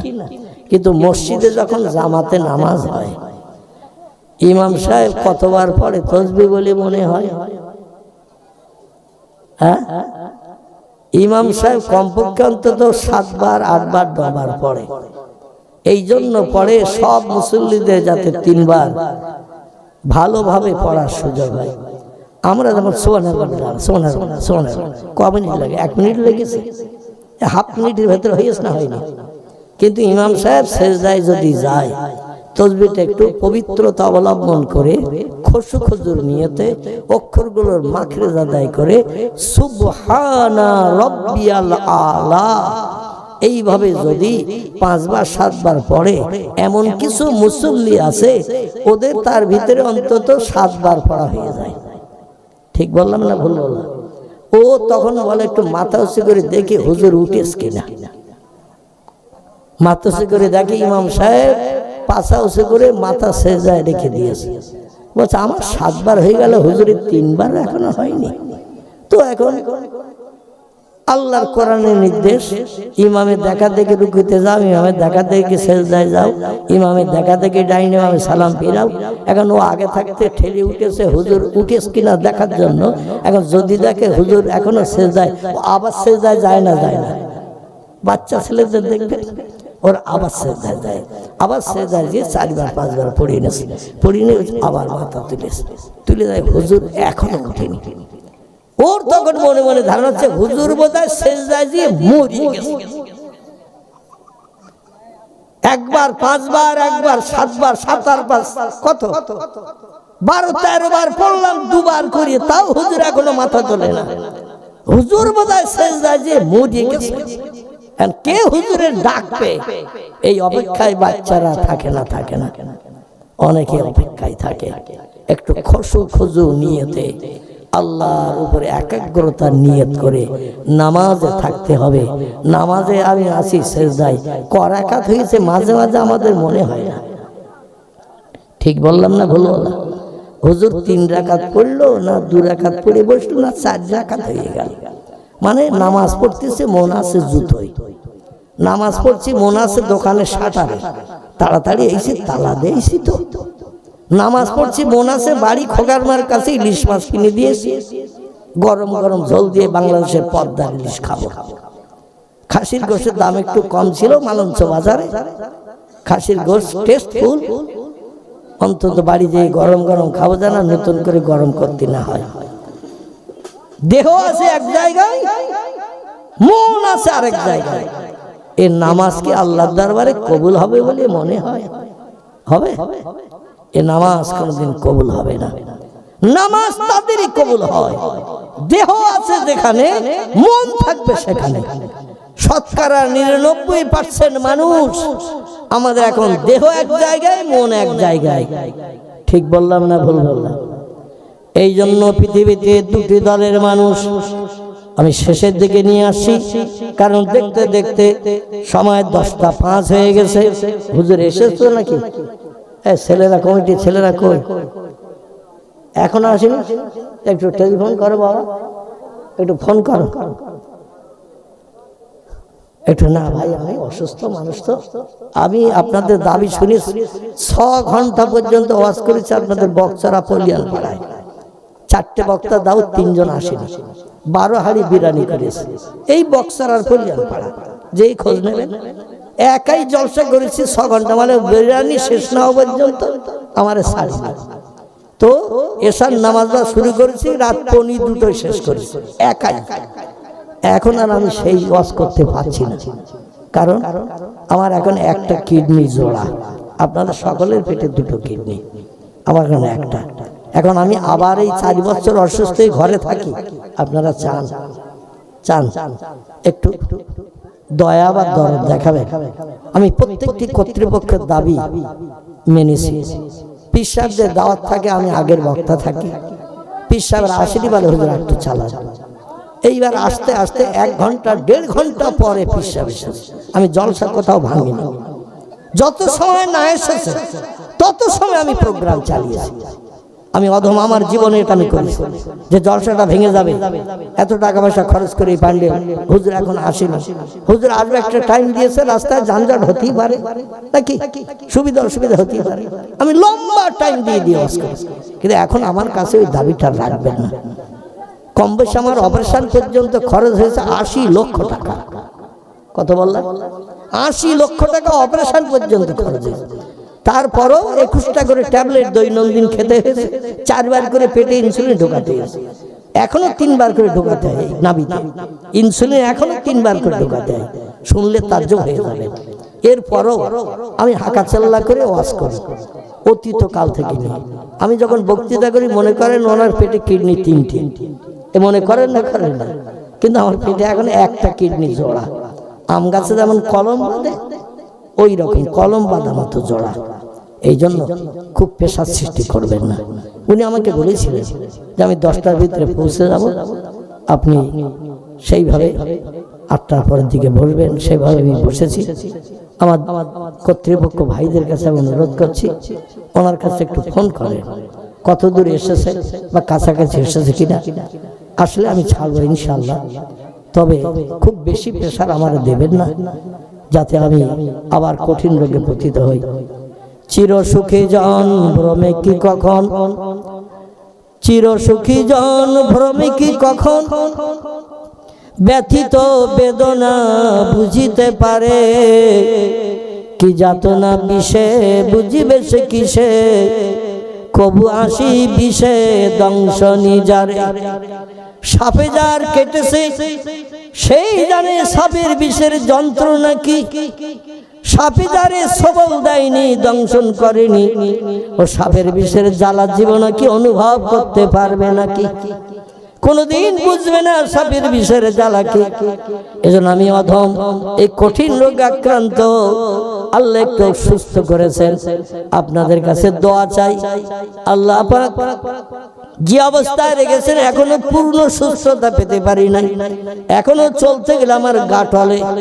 আমি কিছুটা পথ হেঁটে আসছিলাম মেন রোড থেকে, টলাটলি করছিলাম, দুইজন ভাই ছিল আমার সঙ্গে, সম্ভবত মরহুম বাড়িওয়ালার জামাই, জানার বাড়ি খেলিয়ে উনি ছিলেন আমার সঙ্গে। তো আমি হাঁটতে পারছিলাম না, তো ওনার হাত ধরে ধরে বাকি রাস্তাটা ওইটা এসেছে নাকি? আচ্ছা ঠিক আছে, মোটা একটু আশ্বাস করি, অসুবিধা নেই। একটু দরুদ শরীফ। আল্লাহুম্মা সাল্লি আলা সাইয়্যিদিনা মাওলানা মুহাম্মদ ওয়া আলা আলি সাইয়্যিদিনা মাওলানা। অভয়ে বাণী দিল তারা, অভয়ে বাণী দিল তারা, ও আমিনা বিবি, শিশু পুত্র তোমার হবে শেষ জামানার নবী। যে শিশুকে দেখে তারা, যে শিশুকে দেখে তারা রাসূল মেনে গেল, সেই নবীরই মোহাব্বতে দরুদ মুমিন পড়ো। আল্লাহুম্মা সাল্লি আলা সাইয়্যিদিনা মাওলানা মুহাম্মদ ওয়া আলা আলি সাইয়্যিদিনা মাওলানা মুহাম্মদ। আসুন শেষ সংক্ষেপের দিকে এগিয়ে চলে যাই। আল্লাহ পাক কোরআনে সূরা বাকারায় জানিয়েছেন, মান আমানা বিল্লাহি ওয়াল ইয়াউমিল আখিরে ওয়া আমিলা সালিহান। আমি বক্তৃতার প্রারম্ভে এই আয়াতটা দিয়ে আমি বক্তৃতার সূচনা শুরু করেছিলাম। এই আয়াতটার ভিতরে আল্লাহ তিনটি আমলের কথা বলেছেন, তিনটি কাজের কথা বলেছেন। একটি হলো আমারে না দেখে তোমাদের বিশ্বাস করতে হবে তোমাদের প্রভু স্রষ্টা বলে একজন মালিক আছে। আছে না নাই? আচ্ছা, আল্লাহর কে কে দেখেছেন একটু হাত তুলে দেখান। পৃথিবীতে একজন ব্যক্তি দেখেছে, আমি বক্তৃতার মাঝখানে বলেছিলাম, তার নাম হলো মুহাম্মাদুর রাসূলুল্লাহ সাল্লাল্লাহু আলাইহি সাল্লাম। আল্লাহকে তিনি দেখার সুযোগ পেয়েছিলেন জীবনে 53 বছর বয়সে, রজব মাসের 26 তারিখের দিনগত রাত আল্লাহর সামনে বসে, আরশ কুরসির সামনে বসে, আরশের ভিতরে বসে একটানা আল্লাহ চেহারা দেখেছিলেন 27 বছরের লম্বা মেয়াদ। আর একজন পয়গম্বর আল্লাহর দেখার জন্য অনুরোধ করেছিলেন মাদানী দেশের তুর পাহাড়ের খেজুর গাছের তলায় দাঁড়িয়ে। মনে আছে যে খেজুর গাছের কথা বলছি? এই খেজুর গাছটা এখনো বেশি আছে, তত্ত্ববিদরা তথ্য দিয়েছেন। এই খেজুর গাছের তলায় দাঁড়িয়ে মুসা নবী আল্লাহর কাছে কথা বলতেন, আর খেজুর গাছের পাতা কথা ধরে নিয়ে 7 আসমান পাড়ি দিয়ে সিদরাতুল মুনতাহা টপকিয়ে আল্লাহর কাছে পৌঁছে দিতেন। জোরে বলুন সুবহানাল্লাহ। মুসা নবী সমস্যার কথা বলতেন, আল্লাহ প্রত্যুত্তর দিতেন, খেজুর গাছের মাথার পাতায় ধরে নিত কথা। আর মুসা নবী আল্লাহর কথা শোনার জন্য গাছের গায়ে রিসিভারে কান দিয়ে বসে থাকতেন, খেজুর গাছের গায়ে কান দিয়ে বসে থাকতেন। আমরা এখন মাঝে মধ্যে মোবাইলে রিসিভারটা কানে ধরি না আওয়াজটা শোনার জন্য। আগে দেখবেন ল্যান্ড ফোন যখন হয়েছিল, একটা লম্বা মার্কা বেকার রিসিভার ছিল না, মুখের কাছে একটা কথা বলতো আর একটা কানে শোনা যেত। ল্যান্ড ফোন এখন আর নাই, আগে ছিল। তো যাই হোক, এই রকম উনি গাছের গায়ে কান দিয়ে বসে থাকতেন। আল্লাহ তরফ থেকে হাওয়ার মাধ্যম দিয়ে কথা চলে আসতো, খেজুর গাছের পাতা ধরে নিত। দেখবেন খেজুর গাছের ভিতরে সুতার মতো, তামার তারের মতো চোঁচ আছে না নাই? আছে না নাই? খেজুর গাছের ভিতরে দেখবেন সুতার মতো, তামার তারের মতো সরু সরু চোঁচ আছে। ওই চোঁচের মাধ্যম দিয়ে গাছের পাতা ধরে নিয়ে কথাটা আমাদের পয়গম্বর মুসা নবীর কানে পৌঁছে দিয়ে দিত। মুসা নবী সমস্যার সমাধান করে বাড়ি আসতেন আর বলতেন, রব্বে আরেনি, আল্লাহ তোমার সঙ্গে আমার কথোপকথন হয়, সমস্যার সমাধান হয়, মনে শান্তি পাই, কিন্তু তোমার তো একটা দিন আমি দেখতে পাই না। এই পৃথিবীতে বিজ্ঞানীরা বানিয়েছে মোবাইল মেশিন। আগের মোবাইল মেশিন আমার কাছে একটা আছে, আমি অতীত কাল থেকে ব্যবহার করি, আল্লাহ যতদিন বাঁচায় ততদিন ব্যবহার। এই হচ্ছে আমার মোবাইল, আমি অতীত কাল থেকে এটাই ব্যবহার করি, এছাড়া আমি দ্বিতীয় মোবাইল ব্যবহার করি না। এখন বর্তমান প্রযুক্তির যুগে একটু লম্বা মার্কা মোবাইল বেরিয়েছে না বেরোয়নি? আচ্ছা, ওখানে একটা আঙুলের স্পর্শ করলি মনের মানুষ প্রথম বেরোবে না? এখানকার ছেলেদের নেই, আমি এদের নামে বদনামটা দেব না, কারণ যাওয়ার সময় ঘা কত খেয়ে যেতে হবে। এখানকার ছেলেদের মনের মানুষ নেই।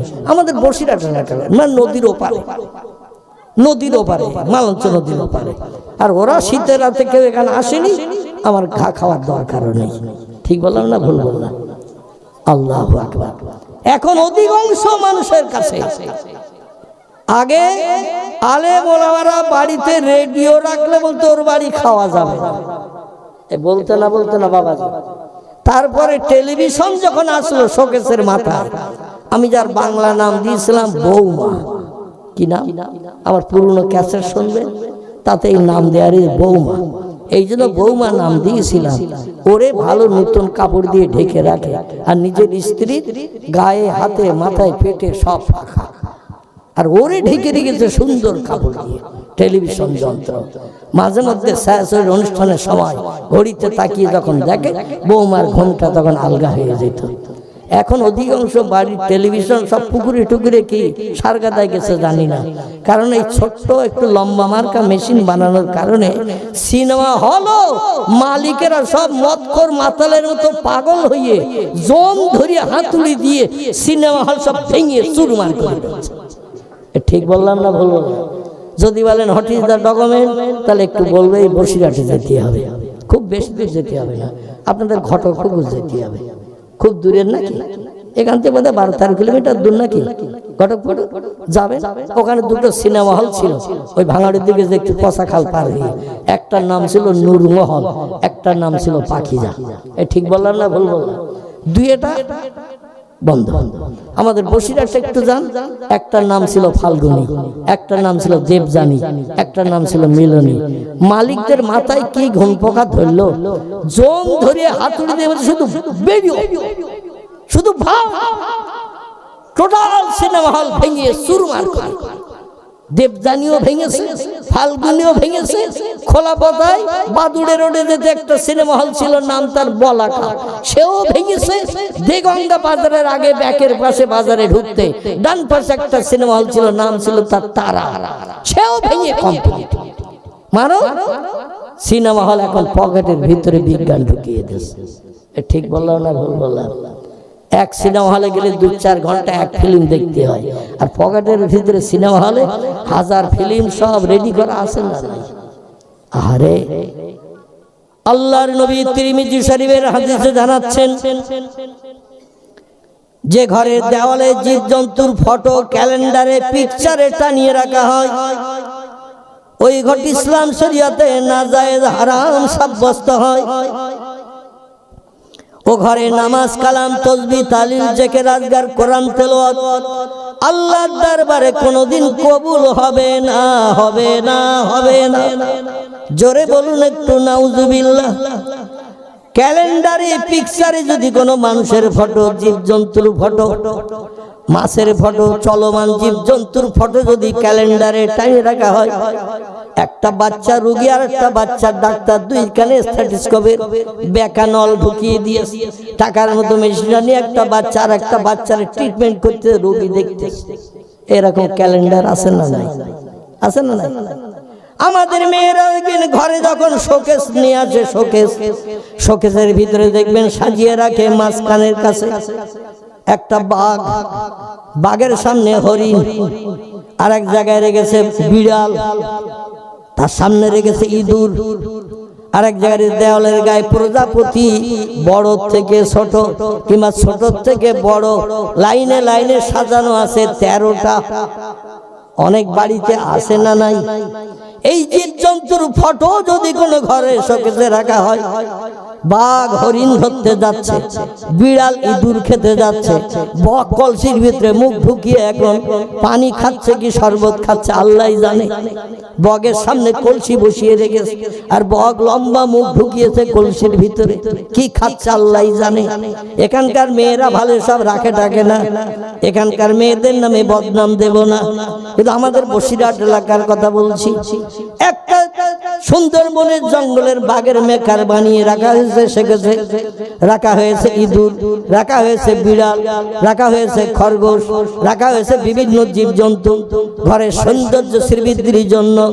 ও মা বোনেরা, আপনি যদি নামাজি হন, কোরআন তেলাওয়াতকারী হন, আপনার পরিশ্রম বেকার চলে যাবে গো মা, কোনদিন আপনার ইবাদত আল্লাহর দরবারে কবুল হবে না। এখন এই মোবাইল যদি চালু করেন, এর ভিতরে ঢোল তবলার বাজনি বাজে না, বাজে না, না সেই শরীফের হাদিস। আল্লাহ নবী বলছেন যে ঘরে ঢোল তবলার বাজনি বাজে, ওই ঘর ইসলাম শরীয়তে না যায়, হারাম সাব্যস্ত হয়। নবী বলছেন আমি বাজনি হারাম করতে এসেছি, কারণ বাজনির মাধ্যম দিয়ে শয়তান আমার উম্মতদের পাগল বানায়। হারমোনিয়াম, সেতারা, ঢোল তবলা, বিভিন্ন বাজনি, কাশি, পিয়ানো আছে না, বিভিন্ন বাজনি, এই সমস্ত বাজনি যদি মোবাইলের ভিতরে জোরে যদি আওয়াজ হয়, ঘরে যদি বাজে, ও ঘর আল্লাহর রহমতের ঘর হবে না, ও ঘর হবে গজবের ঘর। আল্লাহর আসমানি গজবের জন্য অপেক্ষা করতে হবে। আল্লাহ আমাদের হেফাজত করুন, সকলে বলি আমিন। আমার ভাইরা, পৃথিবীতে দুটি দলের মানুষ আল্লাহর আপন বানিয়েছিলেন, আল্লাহর কাছে যেটা চেয়েছেন সেটা পেয়েছেন। আল্লাহ বলেন প্রথমে আমার না থেকে বিশ্বাস করো, আমি একজন মালিক আছি। 2 নম্বর হলো পরকাল বলে একটা লম্বা জিন্দেগি বানিয়ে রেখেছি, ওয়াল ইয়াউমিল আখির, পরকাল বলে একটা লম্বা জিন্দেগি বানিয়ে রেখেছি।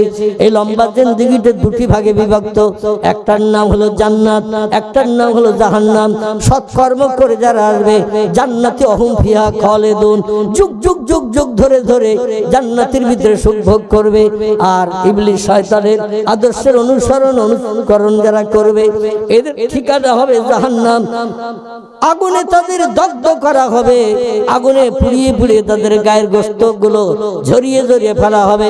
কুল্লামা নুদিজাত জুলুদুহুম বাদদালনাহুম জুলুদান গায়রাহা লিয়াযুকুল আযাব। আল্লাহর কোরআনে সূরা বাকারা আল্লাহ পাক কোরআনে বলছেন কুল্লামা নুদিজাত জুলুদুহুম, অপরাধী বান্দা যারা হবে, মদ খাবে, সুদের ব্যবসা করবে, সিনেমা যাত্রায় যাবে, অবৈধ মেয়েদের নিয়ে বিভিন্ন পিকনিক স্পটে, গার্ডেনে, বাগানে যাবে, বাদাম ভাজা খাবে, ফুচকা খাওয়াবে, দীঘার সমুদ্র সৈকতে যে সাগরের ঢেউ দেখতে যাবে, 3 দিন লজ ভাড়া করে থাকবে, 4 দিনের দিন বাড়ি আসবে। এরা গেল সাগরের ঢেউ দেখতে দীঘার সমুদ্র সৈকতে, আর 3 দিন লজ ভাড়া করে দেখে 4 দিনের দিন যখন বাড়ি আসে, এরা গেল মানুষ হয়ে সাগরের ঢেউ দেখতে, বাড়ি আসছে যখন এরা মানুষ হয়ে আসছে না, পশু হয়ে বাড়ি আসছে। এটা কথা বলতে হবে। গিয়েছে সাগরের ঢেউ দেখতে যুবক যুবতী দীঘার সমুদ্র সৈকতে, মুকুটমণিপুরে, দার্জিলিং এ বেড়াতে গেল, বিভিন্ন জায়গায় বেড়াতে গেল, 2 দিন 3 দিন 4 দিন লজ ভাড়া করে রাতের বেলা থাকলো, গেল মানুষ হয়ে দেখতে, বাড়ি আসে যখন তখন মানুষ হয়ে আসে না, পশু হয়ে আসে। কি হইয়াছে? পশু পশু পশু। আল্লাহ কোরআনে বলেন উলাইকা কাল আনআম, ও মানুষ তোমাদের সৃষ্টি শ্রেষ্ঠ করে বানিয়েছে বটে, কিন্তু তোমরা হলে চতুষ্পদ জন্তুর সমতুল্য। উলাইকা কাল আনআম, তোমরা চতুষ্পদ জন্তুর সমতুল্য। বালহুম আদল, বরং তার থেকেও তোমরা নিকৃষ্ট। জোরে বলুন একটু নাউজুবিল্লাহ। আপনাদের কাছে জিজ্ঞাসাবাদ করি, পশুরা মায়ের মর্যাদা দেয়, বোনের মর্যাদা দেয়? একটু হুহা করবেন তো? দেয়? নানির দাম দেয়, দাদির দাম দেয়, নিজের মেয়ের দাম দেয়। পশু পশু, হাঁস মুরগি গরু ছাগল ইঁদুর কুকুর বিড়াল, ওরা যে কোনো নারী পশু পেলে পুরুষ পশুরা জীবন যৌবনের ক্ষুধা তার দিয়ে নিবৃত্তি করে না? করে না? ছেলে মারে নিয়ে ব্যভিচার করে, ভাই বোনকে নিয়ে ব্যভিচার করে, এখনো করে। ঠিক বললাম না ভুল বললাম? আল্লাহ তোমাদের জন্য গাইড বুক জীবন বিধান দিয়েছে, নাম হলো তার আল কোরআন। পশুদের দিই নাই, বাঘ ভাল্লুক হাতি সিংহ গন্ডার ইঁদুর কুকুর বিড়াল সাপ বিচ্ছু ব্যাঙ মাছি মশা পিপিলিকা কীট পতঙ্গ জীব জন্তু যত সৃষ্টি চোখে দেখতে পাচ্ছ, কাউকে জীবন বিধান দেয়নি, গাইড বুক দেয়নি, জীবন বিধান দেয়নি, কেবল দিয়েছি মানুষকে। এই জীবন বিধানের নাম হলো আল কোরআন। জোরে বলুন একটু সুবহানাল্লাহ। আল্লাহ বলেন শোনো, জীবন যৌবনে খোদা যদি নিবৃত্তি করতে চাও, আমার কোরআনের বিধান মেনে চলো। বিসমিল্লাহির রহমানির রহিম। ফানকিহু মা তাবা লাকুম মিনান নিসা মাসনা সুলাসা ওয়া রুবা ফাইন খিফতুম আল্লাহ তাদিলু ফাওয়াহিদাতান আল আখির। জোরে বলুন একটু আল্লাহু আকবার। আল্লাহ বলছেন, ও মানুষ, পশুর মতো দেখে, গরুর মতো দেখে, ছাগলের মতো দেখে, হাঁস মুরগির মতো দেখে তুমি জানো তোমার মাকে, তোমার বোনকে, তোমার কন্যাকে স্ত্রী বানিও না। ওরা সবাইকে স্ত্রী বানায়, সবাই বানায়, তুমি জানো বানিও না। তোমাদের জন্য আমি আল্লাহ পাক বিবাহ বন্ধন আমার কোরআনে তোমাদের জন্য গাইড বুক করে লিপিবদ্ধ করে পাঠিয়েছি। ফানকিহু, তোমরা নিকাহ করো, বিবাহ করো, মা তাবা লাকুম মিনান নিসা, যে মেয়েটা তোমার নজরে পছন্দ হবে, যে মেয়েটা তোমার নজরে ভালো লাগবে, তারে বিবাহ বন্ধনে আবদ্ধ করো, বিয়ে শাদী করো, মোহরানা সাব্যস্ত করো, বিয়ে করে সংসার জীবনে সুখ ভোগ করো, জীবন যৌবনে খোদা নিবৃত্তি করো। একটা স্ত্রী যদি তোমার সুখ দিতে না পারে, মাসনা তুমি দুটো বিয়ে করতে পারবে। আমি আল্লাহ তোমার জন্য বিবাহ বন্ধন এইভাবে কোরআনে বর্ণনা করে দিয়েছি। একটা স্ত্রী যদি তোমার জীবন যৌবনের খোদা নিবৃত্তি করতে না পারে, মাসনা তুমি দুটো বিয়ে করো। দুটি স্ত্রী যদি তোমাকে সংসার জীবনে সুখ দিতে না পারে, সলাসা তুমি তিনটে বিয়ে করো। তিনটি স্ত্রী যদি সব সমস্যার সমাধান তোমার দিতে না পারে, রান্না বান্না খাওয়া দাওয়া জামা কাপড় পরিষ্কার পরিচ্ছন্ন থেকে শুরু করে তোমার পরিষেবা দিতে যদি তিনটে না পারে, ও রোবা, তুমি একসঙ্গে চারটে পর্যন্ত নারীকে বিয়ে করতে পারবে। তবে হুঁশিয়ার, সাবধান হয়ে যাও, পশুর মতো যেন চরিত্র নষ্ট করো না। আল্লাহ নবী তিরমিজি শরীফের হাদিসে বলছেন, যার চরিত্র নাই পৃথিবীতে তার কিছুই নাই। চরিত্র যেন নষ্ট করো না, ইজ্জতের খারাপি যেন করিও না, গুপ্তাঙ্গকে অপব্যবহার করবে না। তোমরা তোমাদের গুপ্তাঙ্গকে তোমরা সংশোধন করে রাখবে, নিজের কাছে তুমি সযত্ন রেখে দেবে, কোনো বাজে জায়গায় যেন ব্যবহার করবে না। বিবাহিত পুরুষ বিবাহিত নারী সারা জীবন সংসার জীবনে সুখ ভোগ করবে, আমার তরফ থেকে এটা বৈধতা। তবে আল্লাহ বলছেন, ফাইন খিফতুম, যদি তোমাদের ভয় হয়, যদি তোমাদের চিন্তা হয়, আল্লাহ তাদেরও আমি বিয়ে করেছি চারটি, সবাইকে যদি সমান চোখে দেখতে না পারি, কাউরে কাছে টানবো, কাউরে দূরে ঠেলে দিয়ে রাখবো, কাউকে বেনারসি স্বর্ণ কাতান সাউথ ইন্ডিয়ান শাড়ি দেব, কাউরে বিধবার শাড়িও নসিবে জুটবে না। কোন স্ত্রী ঘরে বাংলাদেশের পর্দা রিলিজ, এলাকার বড় বড় লম্বা ট্যাংরা মাছ বাজার করে দেব, পুরান স্ত্রীর ঘরে পচা চিংড়িও যাবে না। এটা যেন তোমার দ্বারা না হয়। তোমার নতুন স্ত্রী চেহারা ভালো, দেখতে সুন্দরী, তার গা গরম হয়েছে, মালঞ্চ বাজার থেকে এমবিবিএস ডাক্তার ডেকে নিয়ে ট্রিটমেন্ট চলছে, আর পুরান স্ত্রী 6 মাস নিউমোনিয়া টাইফয়েডে গ্রামের পূর্ণ ঘরে পড়ে রয়েছে, তার দিকে একবার হেতুরে ডাক্তার পর্যন্ত গেল না। এটা যদি হয়, অপেক্ষা করো কবর আসা পর্যন্ত। কবরে যেদিন আসবে সেদিন গম কটা করে তোমার আটা বানিয়ে ছেড়ে দেয়া হবে। কি কটা হবে? গাত কটা করা হবে। গম কুটি যেমন আটা বানানো হয় তেমন আটা বানানো হবে। সব স্ত্রীকে সমান চোখে দেখতে হবে, কাউকে কাছে টানবে, কাউরে দূরে ঠেলে দেবে, এটা কোনোদিন হবে না, হবে না, হবে না। আমাদের পয়গম্বর মুহাম্মদ রাসূলুল্লাহ একসঙ্গে মদিনার দেশে স্ত্রী নিয়ে লালন পালন করেছিলেন, সংসার চালিয়েছিলেন 9টি। কটি? নবীজির একসঙ্গে বিবি ছিল 9টি। আল্লাহ নবীর জন্য স্পেশাল বৈধতা দিয়েছিলেন, কিন্তু কোন স্ত্রী কি স্বামীর বিরুদ্ধে কোনো মন্তব্য করেছে? আর আমাদের দেশে যদি দুটো বউ কারো বাড়ি থাকে, দেখবেন তাদের ঘরে ছাদের কার্নিশে কাক আসে বসবে না। ঠিক বললাম না ভুল বললাম? তাদের ঘরে ছাদের কার্নিশে কাক এসে বসবে না। যদিও কাক উড়ে এসে বসে, ও দুই জায়ের দুই সতীনের ওই ঝগড়া দিকে বলে আল্লাহ পালা, কখন আমারে ছাড়বে তার ঠিক ঠিকানা নাই। কারণ মেয়েরা হলো বেকাহারের তৈরি, এরা সব জিনিসের ভাগ অপরকে দিতে চায়, একটা জিনিসের ভাগ কাউকে দিতে চায় না। সেটা কিসের ভাগ বলেন তো?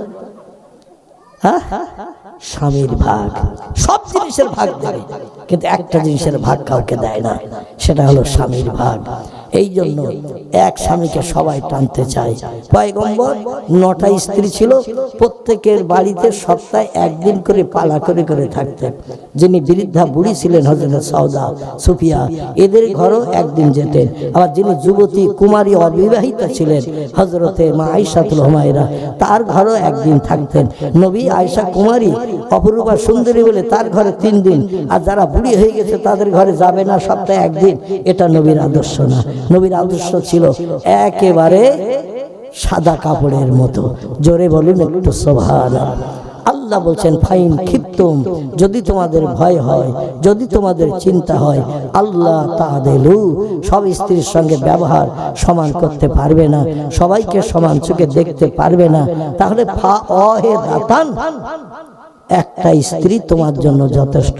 খবরদার যেন বাড়তি বিয়ে করতে যাবে না, এটা কোরআনের নির্দেশ। কোরআনে বলা হয়েছে 4টে পর্যন্ত বিয়ে করবে, জীবন যৌবন সম্বরণ করার জন্য।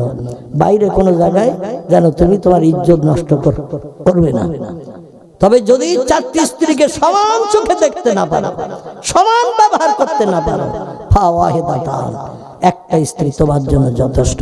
জোরে বলুন একটু আমিন, জোরে বলুন একটু আমিন। একটু মহব্বতে কালেমার জিকির লা ইলাহা। এসেছে হুজুর, এসছে নাকি?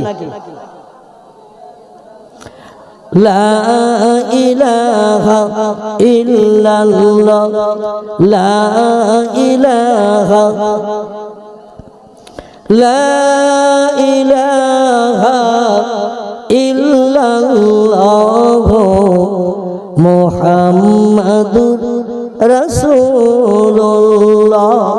কলেমা সঙ্গের সাথী, কলেমা হবে গোরের বাতি, তাই পড়ো কলেমা দিবারাতি, কলেমা ছাড়া নাই কো গতি, বলো লা ইলাহা ইল্লাল্লাহ, লা ইলাহা,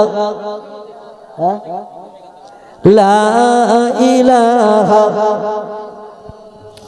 লা ইলাহা ইল্লাল্লাহ মুহাম্মাদুর রাসূলুল্লাহ। আল্লাহ বলছেন কুল্লামা নুদিজাত জুলুদুহু, দুনিয়ায় যারা মদ খাবে, সুদের ব্যবসা করবে, সিনেমা যাত্রায় যাবে, রেডিও টেলিভিশন ভিডিও নিয়ে আনন্দ ফুর্তি করবে, অবৈধ নারীর সঙ্গে জীবন যৌবনের খেলা করবে, গরিব এতিমের হক ফাঁকি দিয়ে খাবে, কোন ব্যক্তির প্রাণ নাশ করে তার বিবি বাচ্চাকে বিধবা এতিম বানাবে, মিথ্যা কথা বলবে, চুরি ডাকাতি ছিনতাই গুন্ডামি করবে, তাদের ঠিকানা হবে জাহান্নাম। কি হবে? জাহান্নাম, নরকাগ্নি। এখানে তাদের দগ্ধ করা হবে। কেমন দগ্ধ? আল্লাহ কোরআনে বলছেন কুল্লামা নুদিজাত জুলুদুহুম, যখন আগুনে তাদের নিক্ষেপ করে আমার ফেরেশতারা লোহার শিকলের দড়ি গলায় পরিয়ে হর হর করে টানতে টানতে নিয়ে যেয়ে যখন জাহান্নামে নিক্ষেপ করবে, গায়ের গোস্ত চামড়াগুলো পুড়ে পুড়ে কয়লার মতো ঝরে ঝরে পড়বে। আর পৃথিবীতে বর্তমান আগুনের যে ক্রিয়া, আগুনের ক্রিয়া থেকে জাহান্নামের আগুনের ক্রিয়া 69 গুণ বেশি কড়া। টোটাল আগুনকে 70 ভাগে ভাগ করে একটা ভাগ আল্লাহ পৃথিবীতে মক্কা মুকাররমার আবু কুবাইস পাহাড়ের পাথরে নিক্ষেপ করেছিলেন। এই পাথরে পাথরে ঘর্ষণ করে চকমকি বার হয়, তার থেকে আগুন ধরে যায়। আগে পাথরে আগুন ছিল না। আদম নবী তার বিবিকে রান্না করে খাওয়ার জন্য এই আগুন পাঠিয়ে দিয়েছিলেন জাহান্নামের আগুনকে 70টা ভাগ করে। পাওয়ার কমিয়ে কমিয়ে কমিয়ে কমিয়ে 70-এর কম করে নরমাল করে একটা ভাগ পাঠিয়েছিলেন। এই আগুনে যদি 10 মিনিটে কারে হাত দিতে বলা হয়, দেবে কেউ? দেবে? যদি বলা হয় তোমার হাত পাবে যে আগুনে ফেলে দেবো, 25 মিনিট পরে তুলবো, রাজি হবে কেউ? হবে? কেউ রাজি হবে না। আল্লাহ বলছেন আমার অপরাধী বান্দাদের শাস্তি দেওয়ার জন্য ফেরেশতারা আমি যে আগুন বানিয়েছি, আগুন একটু কঠিন কড়া করতে হবে। ফেরেশতারা বললেন ইয়া রব্বি, কি করে কড়া করব বলুন? আল্লাহ বলছেন ওই আগুন তোমরা জ্বালাতে থাকো, জ্বালাও।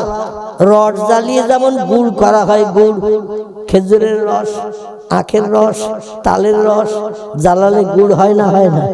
আচ্ছা, রসের কালার গুড়ের কালার একরকম তো? রসের কালার আর গুড়ের রং আলাদা। এটা একটু বলবেন, তাহলে আমি বুঝবো যে আপনারা বুঝতে পারছেন। আর যদি চুপ করে থাকেন আমি বুঝবো আমার একাই বকছি আর একাই শুনছি। আমার ভাইরা, আল্লাহ বলে আগুন জ্বালাও, কড়া করো, কড়া। ফেরেশতারা বললেন ইয়া রব্বি, কতদিন জ্বালাতে হবে? আল্লাহ বলেন আলফা সানা, 1000 বছর ধরে জ্বালাও। 1000 বছর ধরে আগুন জ্বালানো হলো। আল্লাহ বলেন জ্বালিয়েছো আগুন? ফেরেশতা বলেন না আমি আর রব্বি, হ্যাঁ। আল্লাহ বলেন আগুনের কালার এখন কেমন হয়েছে বলো? ফেরেশতা বলেন 1000 বছর আগুন জ্বালিয়ে গাঢ় করার কারণে আগুনের রং এখন হয়েছে সাদা। কি হয়েছে? আগুনের কালার রং হয়েছে সাদা। আল্লাহ অপরাধীদের শাস্তি দেওয়ার উপযুক্ত এখনো হয়নি, আবার 1000 বছর জ্বালাও। 2 দিন 5 দিন 10 দিন 1 মাস 2 মাস 6 মাস নয়, 1 বছর 2 বছর নয়, হাদিসের 1000 বছর জ্বালিয়ে জ্বালিয়ে রড জ্বালিয়ে যেমন গাঢ় করে গুড় করা হয়, ওই রকম জ্বালানো হলো আবার 1000 বছর।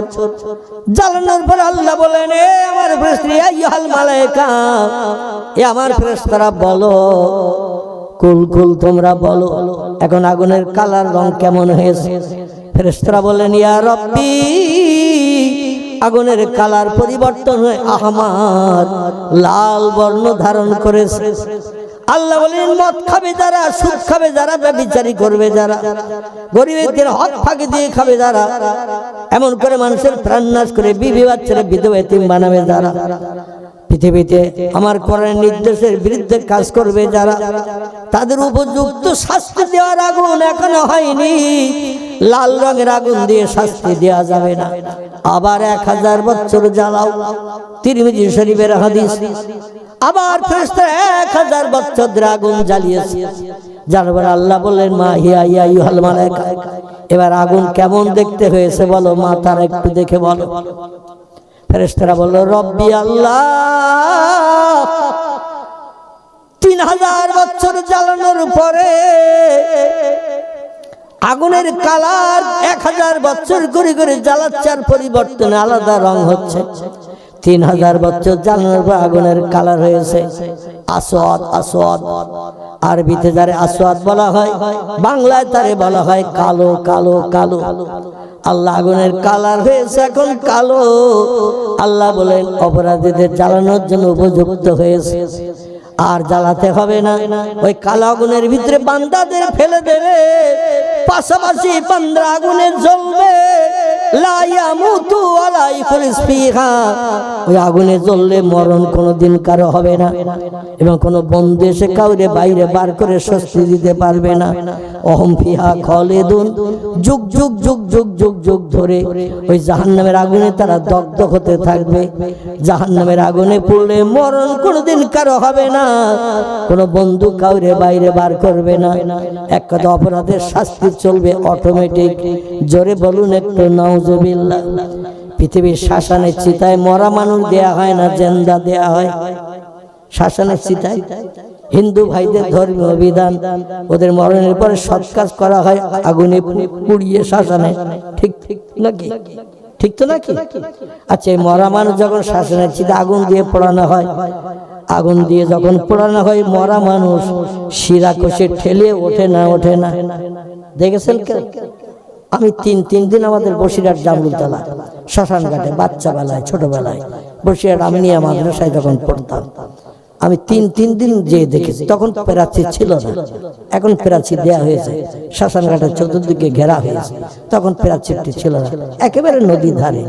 ওই জামরুলতলা শৃঙ্খলার কাপড়ের দোকান থেকে সোজা সোজা সামনে গেলেই বাম ধারে শ্মশান ঘাট দেখবে।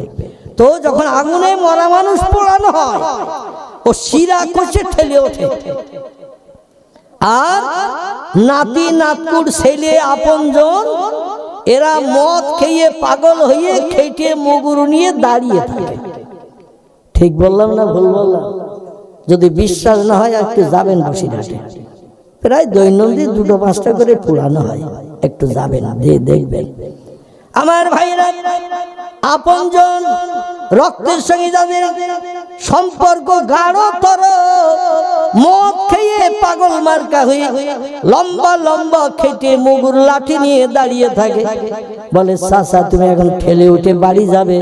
তুলসী তলা থেকে ঘুরিয়ে এনেছি, আর বাড়ি যাওয়া যাবে না, ব্যাংকের মালিক হওয়া যাবে না, কাকির স্বামী হওয়া যাবে না। ও চাচা, জায়গা জমির মালিক তুমি হবে না, বাড়ির মালিক আর হবে না। তুলসী তলা ঘুরিয়ে আনলে তার আর বাড়ি তোলা হয় না, তাই তুমি ঠেলে উঠছো বাড়ি যাবে বলে। আমাদের কাছে আছে লম্বা লম্বা খেটে লাঠি মুগুর, গুড়ুম গাড়াম মরণের পরও অ্যাকশন করে। ঠিক বললাম না ভুল বললাম? হাড়গুলো ভেঙে চুরমার করে দেয়, যাতে ঠেলে উঠে দৌড়িয়ে যেন আবার ঘরে না ঢোকে কাকা, ঘরে না ঢোকে কাকি, কেউ যাতে ঘরে ঢুকতে না পারে। তুলসী তলা থেকে ঘুরিয়ে নিয়ে যখন শ্মশানে নিয়ে যাওয়া হয়, এই লোককে আর ঘরে তোলা হয় না। আল্লাহ বলছেন, শোনো, মরা মানুষ আগুনে পোড়ালে ঠেলে ওঠে, আর আমার জাহান্নামের আগুন দুনিয়ার আগুনের থেকে 69 গুণ বেশি কঠিন কড়া করে বানিয়েছি। রংটা ঘোর কৃষ্ণ কালো বর্ণ করেছি। ওই আগুনে যখন তোমাদের গলায় লোহার শিকলের দড়ি পরিয়ে ফেরেশতারা গরু ছাগলের মধ্যে টেনে টেনে নিয়ে ওই জাহান্নামে যখন নিক্ষেপ করে দেবে, সেদিন তোমাদের আগুনে গায়ের গোশত চামড়াগুলো পুড়ে পুড়ে কয়লার মতো ঝরে ঝরে পড়বে। বাদদালনা হুমজলুদান গায়রাহা, আবার নতুন নতুন গোশত চামড়া আমি আল্লাহ আমার হুকুমে তোমার গায়ে আবার তৈরি করা হবে। লাইয়া যুকুল আযাব, আর নতুন নতুন আযাবের শাস্তি তোমরা জাহান্নামের আগুনে পেতে থাকবে, মরণ কোনোদিন হবে না। আবার জান্নাতি যারা হবে, কোটি কোটি কোটি কোটি কোটি কোটি বছর জান্নাতের ভিতরে হুরগেলেমানদের নিয়ে তারা সুখ ভোগ করতে থাকবে। জান্নাতি হুরগেলেমানদের বয়স আল্লাহর নবী বলছেন হাদিস শরীফে 18 বছর করে করা হবে। কান্না হুন্না ইয়াকুতু আল মারজান ফিহিন্না খায়রাতুল হিসান হুরুম মাকসুরাতুন ফিল খিয়াম। চিল্লায়ে বলুন আল্লাহু আকবার। আল্লাহ বলছেন, এত রূপবতী যুবতী সুন্দরী নারীদের জান্নাতের ভিতরে আমি বানিয়ে রেখেছি। 18 বছরের যুবতী করে 3 লক্ষ বছর পেরিয়ে গেলে 18 বছরের মেয়ে 19 বছরে দেখাবে না। আবার 5 লক্ষ বছর পেরিয়ে গেলে 18 বছরের মেয়ে 16 বছর 17 বছরে দেখাবে না। যে চেহারায় প্রথম জান্নাতে ঢুকে দেখবে কোটি কোটি কোটি কোটি বছর একই চেহারায় থাকবে, তাদের নিয়ে জীবন যৌবনে ক্ষুধা নিবৃত্তি করবে, যৌবনে ক্ষুধা নিবৃত্তি করবে। এক একটা জান্নাতি পুরুষ আমার কোরআনের বিধান মেনে চললে আমি আল্লাহ পাক রব্বুল আলামিন তাকে 70টা করে জান্নাতি 18 বছরের হুরগেলেমান বরাদ্দ করে দেব উম্মতে মুহাম্মাদি পুরুষদের জন্য। একটু জোরে বলুন সুবহানাল্লাহ, নারায়ে তাকবীর। আল্লাহ বলছেন আমেলা সালেহ। আমার নিজেরও বিশ্বাস ছিল না আমি বাঁচব। বর্তমানে আমার ওজন এখন 59-59.5 কেজি, আর ডায়ালিসিস করেছি 3.5 বছর। আমার ওজন হয়ে গিয়েছিল 45 কেজি। শুধু হাড়ের সঙ্গে চামড়া লাগানো ছিল, কোনো মাংস গোস্ত দেহে ছিল না। চেহারা কালো হয়ে গিয়েছিল। বসলেও পাছার তলা হাড় ফুটত, মানে পাছা যে একটু মাংস থাকে না, সেটাও আমার পাছায় ছিল না। বসলে ফুটতো হাড়। তো যাই হোক, প্রবাদ আছে, রাখে আল্লাহ মারে কে, মারে আল্লাহ রাখে কে। এই প্রবাদ যে 100-র ভিতরে 100% সত্য। আল্লাহ অধমকে দিয়ে দেখিয়ে দিয়েছেন। কবরে যাত্রীকে আল্লাহ আবার ডাঙায় উঠিয়ে চেয়ারে বসার সুযোগ দিয়েছেন। একটু জোরে বলুন সুবহানাল্লাহ। অন্যথায় আমিও কারো চেহারা দেখতে পেতাম না, কেউ আমি অধম আমার চেহারা আর দেখার সুযোগ পেত না। আল্লাহ সব পারে না। আমরা যেটা দেখতে পাই না সেটা দেখতে পাই কে? আমরা যে কাজটা তাড়াতাড়ি করতে পারি না সে কাজটা সবার আগে করতে পারেন কে? আমরা যে খবর শুনতে পাই না সবার আগে সে খবরটা শুনতে পান কে? তিনি হলেন আল্লাহ সুবহানাহু ওয়া তাআলা। তিনি নেপাল ভুটানের দেশে একটি পাহাড় বানিয়ে দিয়েছেন। পাহাড়টি দৈর্ঘ্য হলো, মানে উচ্চতা হলো 29,028 ফুট। কত বললাম? 29,028 ফুট হলো উঁচু। তো বর্তমান প্রযুক্তি যুগের বিজ্ঞানীরা বলছে 1 বছর চলে গেলে 1 সেন্টিমিটার করে পাহাড় একটু বাড়তেছে। 1 বছর চলে গেলে 1 সেন্টিমিটার করে পাহাড় নাকি বাড়তেছে। এখন আমার এই পাহাড়ের উচ্চতা ওরা লিখছে 29,028 নয়, এখন ওরা লিখছে এখন পাহাড়ের উচ্চতা হয়েছে 29,030 ফুট, মানে 2 ফুট আরো বেড়ে গেছে। তো এই পাহাড়ের কাছাকাছি গেলে বরফের ঠান্ডায় আড়ষ্ট হয়ে মানুষ মারা যায়। আমি চাই না, এবছর তথ্যবিদেরা তথ্য দিয়েছে, আবহাওয়াবিদরা, এবছর বর্ষার প্রকোপ বেশি, ঠান্ডাও পড়বে একটু বেশি না কম? বেশি। মোটামুটি অগ্রহায়ণ মাসের শুরু থেকে আমরা পৌষ মাসের শীত মোটামুটি অনুভব করছি না? গত 3 দিন আগে প্রচন্ড ঠান্ডা দিবালোকে ছিল না? কালকে আজকে একটু রৌদ্রতাপ বেরিয়েছে বলে একটু ঠান্ডার প্রকোপ দিনের বেলা একটু কম ছিল, ওনাতে মানুষ বাইরে বার হতে পারছিল না। এখন আপনারা ঠান্ডা হয়ে যান, আমি এটা চাইছি না। এজন্য একটু কথা বলবেন। কথা বললে আমার কিছু তথ্য দিতে সুবিধা হবে, আপনাদের নিতেও সুবিধা হবে। রাজি আছেন তো নাকি? আর আল্লাহর রহমত আমাদের উপরে বর্ষিত হবে, কারণ আল্লাহ কোরআনে বলছেন বিসমিল্লাহির রহমানির রহিম, ফাইজা কুরিয়াল কুরআনু ফাসতামিউ লাহু ওয়া আনসিতু লাআল্লাকুম তুরহামুন। একটু গলা ছেড়ে আওয়াজ দিয়ে বলুন আল্লাহু আকবার। আর একটু জোরে বলুন আল্লাহু আকবার। আল্লাহ আমাদের পাঠিয়েছেন তো তার নামের জপজিকির করতে। এই পৃথিবীতে আমরা এসেছি কি জন্য? ওমা খালাকতুল জিন্না ওয়াল ইনসা ইল্লা লিয়াবুদুন। আল্লাহ বলেন বাঘ, ভাল্লুক, হাতি, সিংহ, গন্ডার, ইঁদুর, কুকুর, বিড়াল, সাপ, বিচ্ছু, ব্যাঙ, মাছি, মশা, পিপিলিকা, সারপোকা, উকুন থেকে শুরু করে যত সৃষ্টি তোমরা দেখতে পাও, কোন সৃষ্টিকে আমার ইবাদতের জন্য আমি পৃথিবীতে পাঠাই নাই। পৃথিবীতে কেবল 2টি জাতিকে আমি আমার ইবাদতের জন্য পাঠিয়েছি। একটি জাতির নাম আল্লাহ কোরআনে বলেছেন মিনাল জিন্নে, আগে বলেছেন জিনের নাম, পরে বলেছেন ইনসে। ইনস মানে ইনসানের নাম। জিন হলো আগুনের তৈরি, আর ইনসান মানুষ হলো কিসের তৈরি? মাটির তৈরি। এখন আল্লাহ বলছেন এই মাটির তৈরি মানুষ আর আগুনের তৈরি জিন, এই 2টি জাতিকে কেবল আমার ইবাদতের জন্য পৃথিবীতে পাঠিয়েছি। আর যত সৃষ্টি পৃথিবীতে আছে, হুয়াল্লাযী খালাকা লাকুম মা ফিল আরদি জামিআ।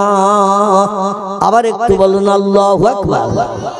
কোরআনের সূরা বাকারা আল্লাহ বলছেন যা কিছু এই 2টি সৃষ্টি তোমরা চোখে দেখতে পাচ্ছ, মানুষ এবং জিন, এদের আল্লাহ পৃথিবীতে সবথেকে সেরা করে পাঠিয়েছেন।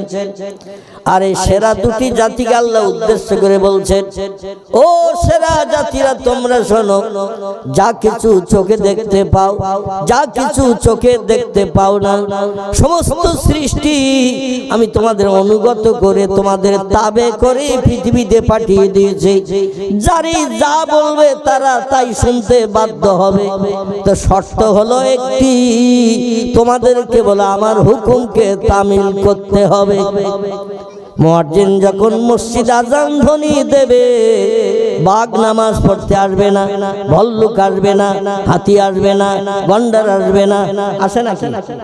রমজান মাসে যখন রোজা আসবে, রোজা সেদিন গোপ্র সাপ, কেউটে সাপ, চন্দ্র বড়ারে মসজিদে ইফতার করতে আসতে হবে না। ওরা যদি মসজিদে রমজান মাসে ইফতার করতে আসে, আর ওদের যদি বলে কিছুই তোদের করতে হবে না, রমজানে 30 দিন রোজা রাখতে হবে না, 5 দিন রোজা রাখ। গোপ্র সাপ, চন্দ্র ভোড়া, কেউটে সাপ, এরা যদি বলে আল্লাহ রোজা রাখবো তো খাবো কি? বাজারে কিছু কিনতে গেলে তো পিটিয়ে মারবে লোকজন। আল্লাহ বলছেন তোদের বাজারে কোনো খাবার কিনতে যেতে হবে না, সারাদিন রমজানের রোজা রেখে সন্ধ্যাবেলা মসজিদে ফ্রি পয়সায় ইফতারি পরিবেশন হয়। ঠিক না বল? ইফতারি এমনি দেয় না, পয়সা দিয়ে নিতে হয়। প্রত্যেকটি মসজিদে বিনা পয়সা ইফতারি পরিবেশন হয়। মসজিদে যাবি ইফতারি পাবি, তোদের পয়সা কড়ি লাগবে না। গোপ্র সাপ, চন্দ্র বড়া, কেউটে সাপ হাত নেড়ে মাথা উঁচু করে ফোনা তুলে যদি ফসফস করতে করতে মসজিদে আসে, আর ঈসা নবীর জমানার সাপের মতো এই যুগের সাপের যদি আল্লাহ জবান খুলে দেয়, গারে সুরের গুহার ভিতরে পয়গম্বর মক্কা থেকে আল্লাহর হুকুম তামিল করে রাতের বেলা যখন মদিনায় যাচ্ছিলেন, মক্কা থেকে মদিনা হলো উত্তর দিকে। কোন দিকে? মক্কা থেকে মদিনা হলো উত্তর দিকে। দূরত্ব ছিল 650 কিলোমিটার। বর্তমান প্রযুক্তি যুগের বিজ্ঞানীদের বানানো যন্ত্রপাতি মেশিনের মাধ্যম দিয়ে এই 650 কিলোমিটার রাস্তা কম করে দিয়ে পাহাড়ের তলা দিয়ে দূরের চালা সুড়ঙ্গ বানিয়ে দিয়ে রাস্তার দূরত্ব এখন কম করে দিয়েছেন 430 কিলোমিটার। কত বললাম? আগে ছিল কত? কত? 650। একটু কথা বলবেন। বর্তমানে যেখানে সামনে পাহাড় পড়েছে, সাইড দিয়ে আর ঘুরে যেতে হয় না, পাহাড়ের ভিতর দিয়ে সুড়ঙ্গ বানিয়ে দিয়েছে ইঁদুরের চালার মতো। তো আমাদের দেশের ইঁদুরের চালা নাকি যে চালার ভিতরে 4খানা গাড়ি একসঙ্গে যাওয়া আসা করতে পারে। কখানা? 4খানা গাড়ি একসঙ্গে যাওয়া আসা করতে পারে, এইরকম চালা। আর ওর ভিতরে যদি 2 কিলোমিটার, 3 কিলোমিটার, 4 কিলোমিটার লম্বা যদি হয়, ওর ভিতরে আবার সৌদি সরকার এসি লাইন করে দিয়েছে। পাহাড়ের গুহার ভিতরে বান্দারা গরমে যাতে না মরে, এসি লাইন করে দিয়েছে। জোরে বলুন একটু সুবহানাল্লাহ। মক্কা মুকাররমা থেকে পয়গম্বর রাতের বেলা বেরিয়ে, খুব ছোট্ট একটা তথ্য দিয়ে এগিয়ে নিয়ে যাব। পয়গম্বর বেরিয়ে আবু বকর সিদ্দিকের ঘরের সামনে গেলেন। আবু বকর সিদ্দিকের বাড়ি ছিল কাবা শরীফের পূর্ব দিকে, দক্ষিণ পূর্ব দিকে, আবু কুবাইস পাহাড়ের পশ্চিম মাথায়। আবু কুবাইস পাহাড় বলে একটি পাহাড় আছে এখনো মক্কা শরীফে, যে পাহাড়ে আল্লাহ পাক আদম নবীর জন্য প্রথম রহমত বর্ষণ করেছিলেন। আরাফাতের মাঠ থেকে ফিরে সেই মক্কায় বসবাসের জন্য এখানে প্রথম রহমত বর্ষণ করেছিলেন। আবার নূহ নবীর জামানে আল্লাহ পাক এখানে রহমত বর্ষণ করেছিলেন। আবার পয়গম্বর মুহাম্মদ রাসূলুল্লাহকে দিয়ে আল্লাহ চন্দ্র দ্বিখণ্ডন ওই পাহাড়ের মাথায় দাঁড়িয়ে পয়গম্বর বলেছিল, ইয়া আইয়ুহাল কামার, রে আসমানের চাঁদ, আমি যদি আল্লাহর পয়গম্বর হয়ে থাকি, সাক্কাল কামার আফিস সামা, আল্লাহর আকাশে তুমি দ্বিখণ্ডিত হয়ে 2 দিকে হয়ে যাও। নবী শুধু আঙ্গুল উঁচু করেছেন, নবীর কথা আসমানে ওঠার আগে আল্লাহ চাঁদ দ্বিখণ্ডন করে দিয়েছিলেন। জোরে বলা যাবে কি সুবহানাল্লাহ।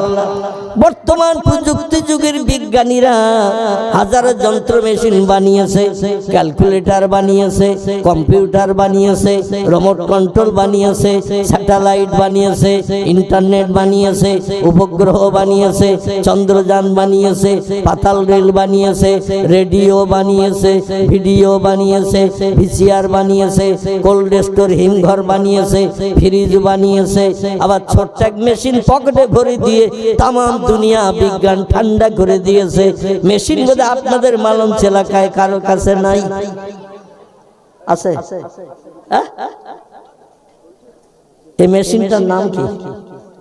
আহারে,